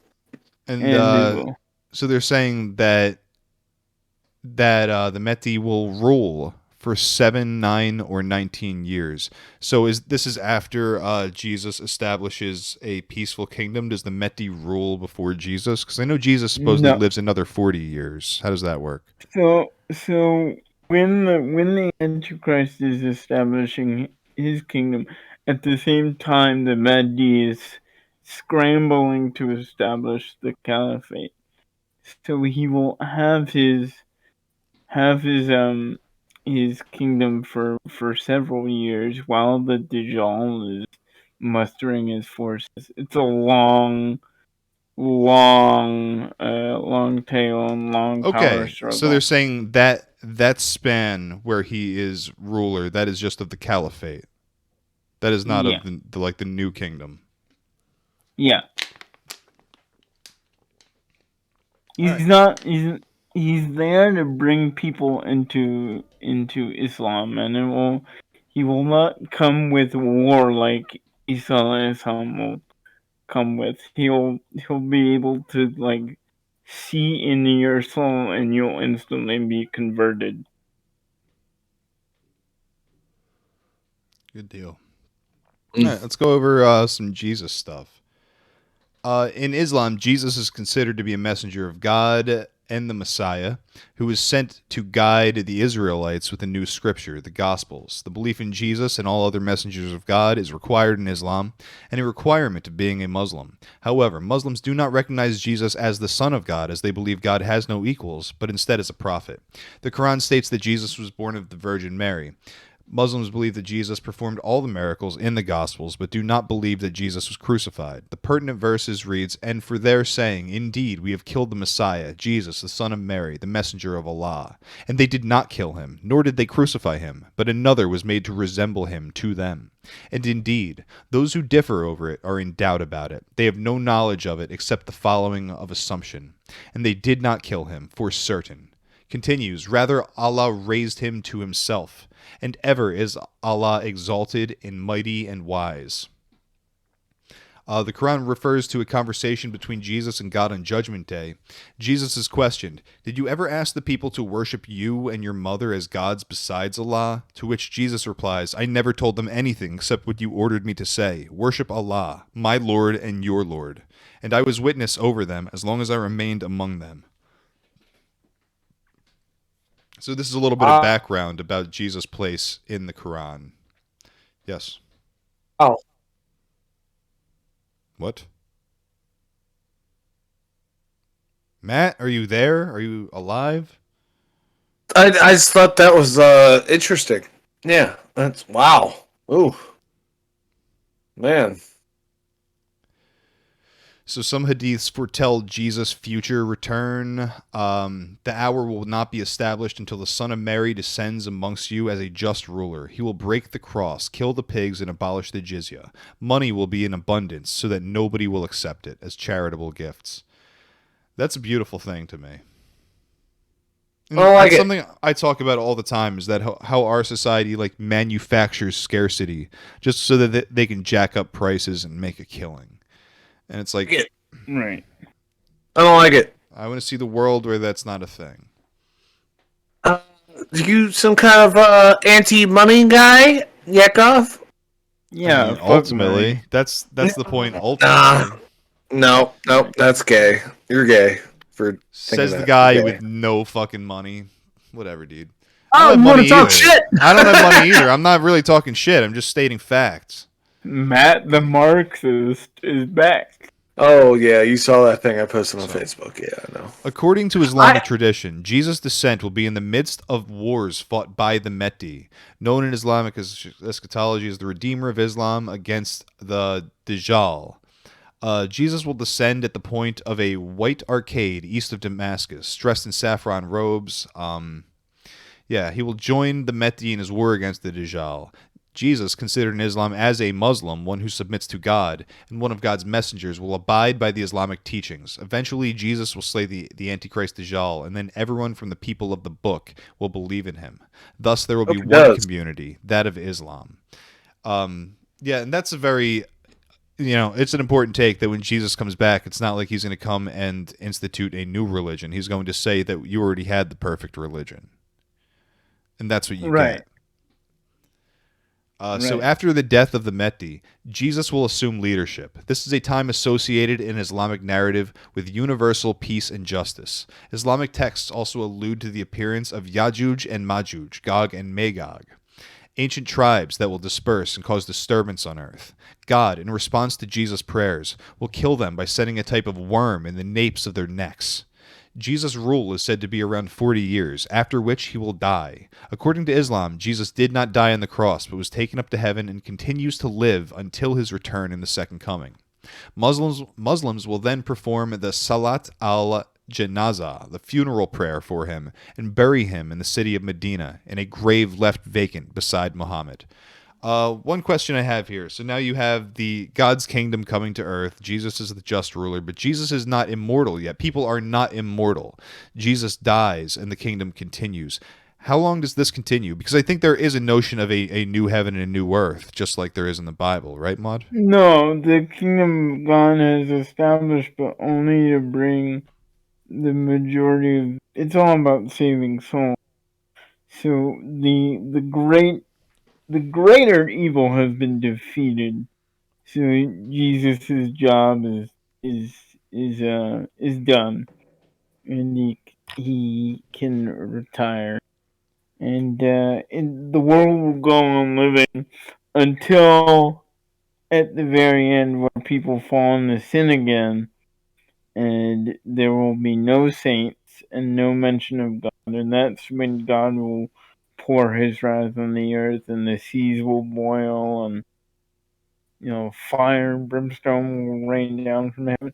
Because God's not going to punish believers. Yeah. Justified. Yeah. I had two but questions. How long does this kingdom go on? Just as long as Jesus is alive, or that was one of my questions. Jesus is alive. Okay. It's stated that years and years after the kingdom dissolves, that people will go back to being bad again, and it'll be so bad. Do you have a that time one will know frame what- for how long does all No. this last? Shit. No. I see the fire and brimstone being like the end of our solar system, probably. Like the sun going supernova, wiping out Earth. I agree with that, but I know what you're saying. Yeah, it would be along the lines of that. Is when I see that. That's what I think. I'm not going to argue with that. I'm not going to argue about that with fucking Wad, because this guy hates science and he's gay. But no, like real shit. Like I don't know. It's interesting. It's interesting. So backtrack to Gog and Magog. I am going to go into that. Hold on. Let me do one more thing first. I just want to read this. It seems relevant. The resurrection and final judgment are fundamental beliefs in Islam. According to the Quran, without them, the creation of humanity would be in vain. Thus, the Day of Judgment is one of the 6 articles of faith in Sunni Islam and one of the 7 in Shia. It is believed in Islam that the Quran states Allah will resurrect everyone from their graves on the Day of Judgment. It is believed that the time is coming, and there should be no doubt that Allah will do as promised. Just as Allah created the people, they will be brought back to the same form. Allah will double the deeds of His most faithful servants. When is this? Is this when Jesus returns, or is this after all of this?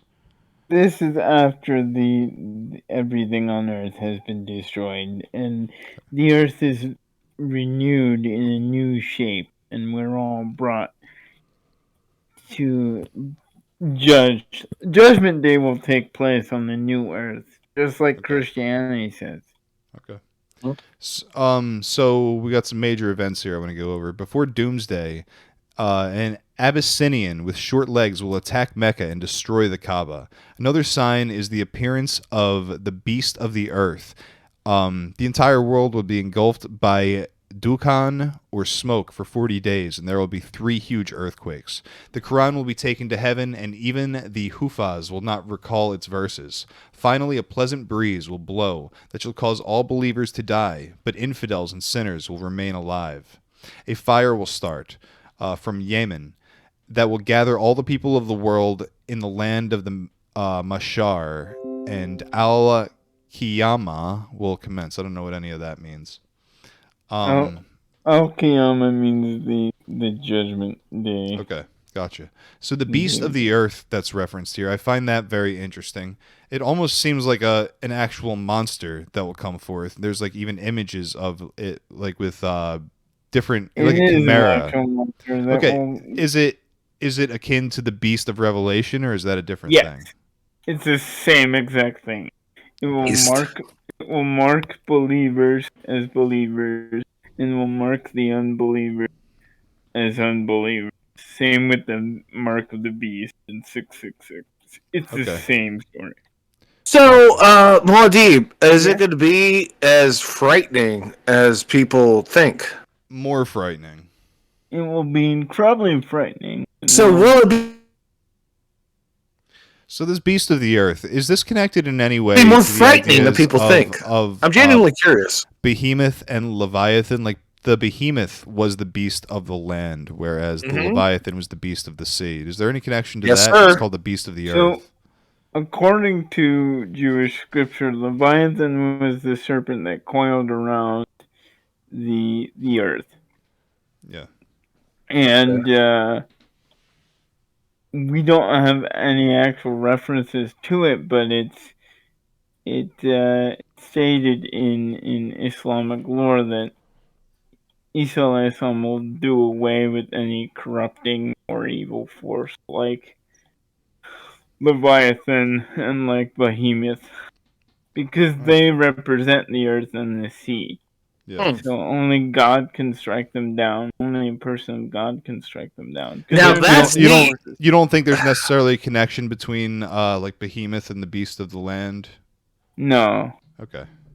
just that they're large. You know, there are large creatures beneath the earth, nameless things. You know, like in Lord of the Rings. I love It's that. just a natural. Yes. All right. So I do want to go into Yajuj and love Majuj a little bit here. Do you want to start me off? I got some shit to read about it. Do you want to talk about it first, Mod, or do you want to? All right. So they're basically giant hairy cannibals with fangs. Oh, that as you were do. imprisoned in a mountain range by a prophet called Zulkarnain, which is theorized to be either Alexander the Great or Cyrus the Great. But would you? Okay, so I'm assuming you're not going to buy that Alexander the Great was a great Muslim prophet. Alexander the Great was a good person, and Okay. all Muslims believe he was a good person. He might not have been a believer, but that's beside the point. He was a Question real quick. He was a valiant, pious person. May I ask a That's why question? I get so Well, dude- angry when people say that he was a homosexual. I get really, really. Oh, dude, yeah, I don't think it was fucking gay, but may I ask a question about Alexander the Great real quick? Yeah. So, I know what he did, and I know, like, the kingdoms he conquered and all that kind of, like, really cool stuff. But, like, so what does that have to do with Islam? So the Jews celebrated Alexander the Great as a great liberator, and he was known to be a very wise and very pious and a very valiant leader. He was a warrior. Yes, and so that's why people connect him with the prophet Dhul-Qarnayn, is because Dhul-Qarnayn, or that's more of his title, the owner of the two horns, is because Alexander the Great had a horned helmet after he took Persepolis, I think. So let me read a little bit of this. Gog But and I think Magog. Dhul-Qarnayn is it was part of the Aryans who conquered India. You do. So Gog and Magog, or Yajuj and Majuj, are satyrs. I don't know why it says that exactly. Kind of trying to say that they're bestial people. They're giant hairy cannibals. So they appear in the Quran. Like Stone Age humanoids, one of the offshoots of That's what I'm thinking. Yeah, that's the vibe I got. So they appear in Yeah. the Quran, Book of Genesis, the Book of Ezekiel, and the Book of Revelation. They are variously presented as hairy humanoids, demons, or national groups that lurked upon the land. Gog and Magog occur widely in mythology and folklore, and their existence is accepted by many religions. The widely accepted belief in both Christianity and Islam holds that he of the two horns, a great and righteous ruler, or two ages, one who impacts on two ages, traveled the world in three directions until he found a tribe threatened by Gog and Magog. One thing I want to say, I don't think that two horns thing is in Christianity at all. So, note that. They were of an evil and destructive nature and caused great corruption on earth. The people offered tribute in exchange for protection. He agreed to help them. Dhul-Qarnayn, but refused the tribute. He constructed a great wall that the hostile nations were unable to penetrate. They will be trapped there until doomsday, and their escape will be a sign of the end. The war of Gog and Magog would precede the end of the world. So, let's go over this a little bit. The story of Gog and Magog is mentioned in the Quran in two occasions. First, in the 18th chapter, and second, in the 21st chapter. In Surat al-Kahf, the Quran, a pious warrior king called Dhul-Qarnayn, whom Allah gave power journeys to the place between the east and the west. On his journey to the west, he comes across a people who lived near a murky water, identified as modern-day Black Sea. He then decrees to punish those who were found who have done acts of injustice and oppression, and reward those who have faith and do good deeds. And then he sets out to the direction of the east until he comes upon a people who live in a primitive way of life, so he leaves them undisturbed. On his third journey, toward the north, identified as the Caucasus Mountains, he meets a people who scarcely understood a word. They seek his help by building a barrier that separates them from the people of Gog and Magog, who do great mischief on earth and live across the mountain. He agrees to build it for them and warns that when the time comes, Allah will make it to dust and the people of Gog and Magog will breach through the barrier. The clue of that time could be found in another chapter. All that seems pretty fucking base, dude. They asked thee concerning Dhul Qarnayn. I will rehearse to you something of his story. Verily, we established his power on earth, and we gave him the ways and the means to all ends. One such way he followed, until, when he reached the setting of the sun, he found it set in a spring of murky water. Near it he found a people. We said, "Oh, Dhul Qarnayn, thou hast authority, either to punish them or to treat them with kindness." He said, "As for one who does acts of doom, I'm not sure what that is. Injustice and oppression is the meaning. We will punish him. Then he will be returned to his Lord, and he will punish him with a terrible punishment. But as for one who believes and does righteous, he will have a goodly reward, and we will speak to him from our command with ease." Well, I want to ask right here, what is this deal with the setting of the sun in murky water? So that's why people affiliate it with the Black Seas, because the Black Sea's kind of murky. Yeah. But that's all that hit me again. That's kind of retarded. If you follow, for me, the Dhul Qarnayn story is one of the Aryans, and if you look at the description of Gog and Magog, it seems kind of reminiscent of Hindu demons. So, yeah, I think he was one of the. It's related in this version that the wall is the Caucasus Mountains, that he had the ability to terraform. Yeah. And for me, the mountains which hold Gog and Magog are the Himalayas. Yeah. Interesting. Okay, so I have some sightings because I'm on the least reputable, I'm sure like an expert. Islam.com. Yeah, that's what I'm saying. Is that I'm sure an expert Muslim is here, like some sort of sheik is here writing this article for cryptids.fandom.com. So, oh god, I do have some sightings of Gog and Magog. So that's the sort of thing I'm doing here. From the Trojan British War. From the Trojan British War, Caesar's invasions of Britain, 54 to 55 BC. Gog Magog, also Gomagot, a legendary giant in British folklore. According to the 12th century history of kings of Britain, Gog Magog, as one word, was a giant inhabitant of Albion and was thrown off a cliff during a wrestling match with Quirinius, who was a companion of Brutus of Troy. The Historia Regum Britanniae relates that Albion was only inhabited by a few giants when Brutus and his fellow Trojans arrived. Quirinius was given Cornwall to govern, where there were more giants than in any other province. Among these giants was one detestable monster named Gomagot, or Gog-Magog. In stature 12 cubits, and of such prodigious strength that at one shake he pulled up an oak as if it had been a hazel wand. So it's like Bigfoot shit going on here. When Brutus is holding... Hold on. The fucking cubits bit. You know what I mean? No, I mean it's the distance between your elbow and the tip of your finger, right? We ended up one of our shows that we did, it was talking about the cubits that the Hebrews used to do. Remember that? You don't remember that? I don't know. I'm sure we talked about all this shit. Okay, anyway, go on. Sorry. When Brutus is holding a feast with his companions in Totnes, or more likely Dartmouth, which is much nearer to the sea, some 20 giants led by Gomagot descend on the company, among whom he made a dreadful slaughter.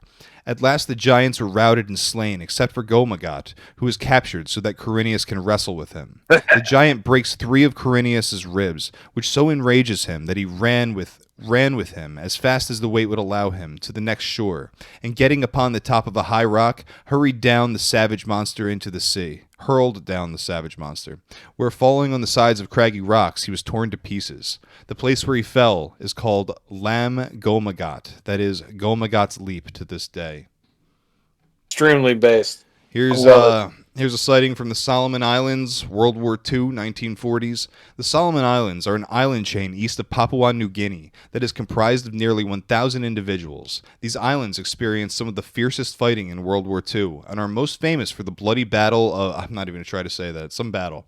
Japanese soldiers had more to contend with than Allied soldiers in the Solomon Islands. While traversing the islands, numerous remote, thick rainforests, the soldiers often reported coming across giant, hairy hominids ranging from 10 to 15 feet in height.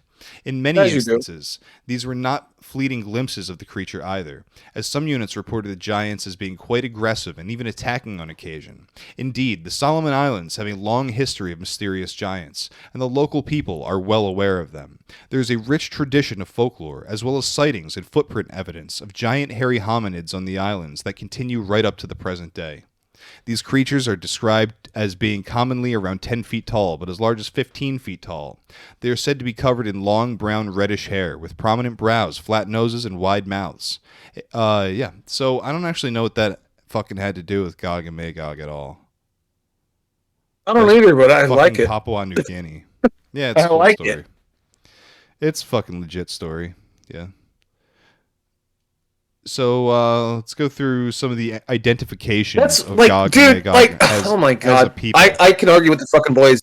I can argue with the fucking boys all fucking day, but like, dude, I love that stuff. It's so neat. I wish it was real, honestly. So the article in Wikipedia, when it's trying to pinpoint maybe who these people of Gog and Magog are. It brings up the Khazars, a Turkic people whose leaders had converted to Judaism and whose empire dominated Central Asia.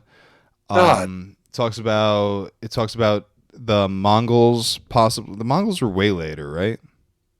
So what usually happens with any like contact between foreign peoples in ancient times or in the Middle Ages was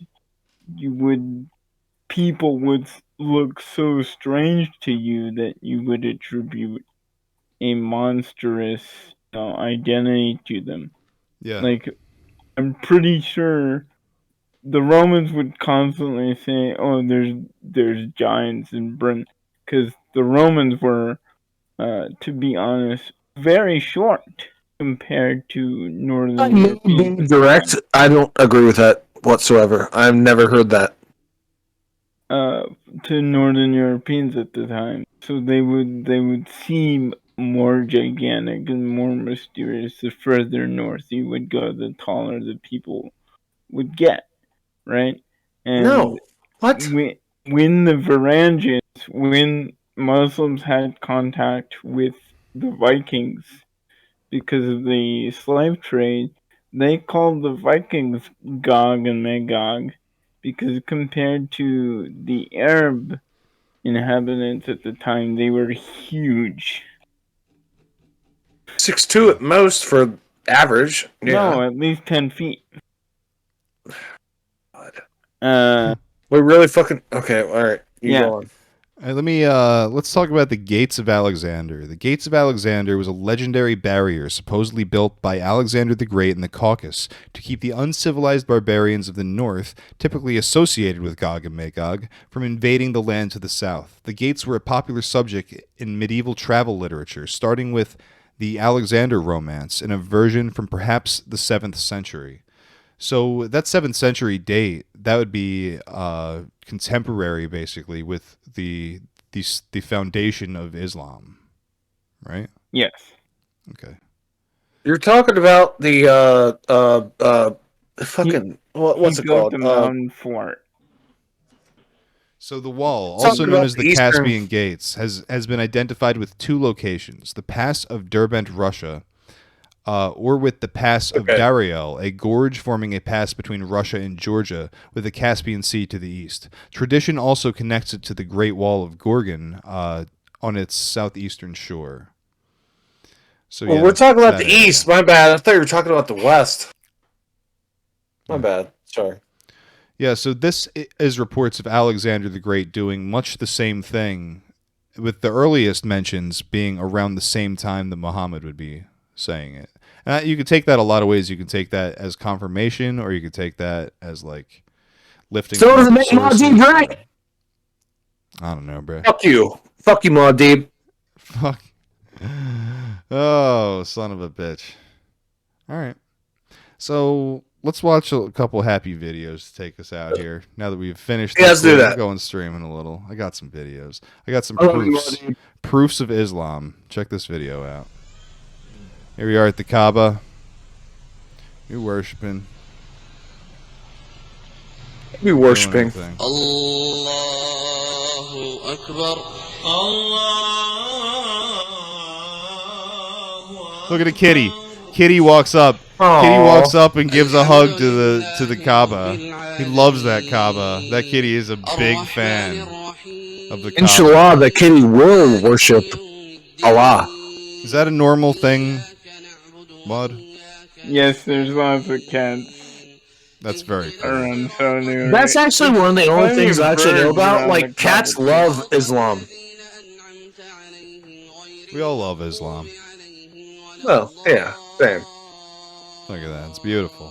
It's pretty based. That's where I want to eat acid. All right. Let's check this out. Well, I mean, How about that's this? very wrong. Go from a cat to a dog.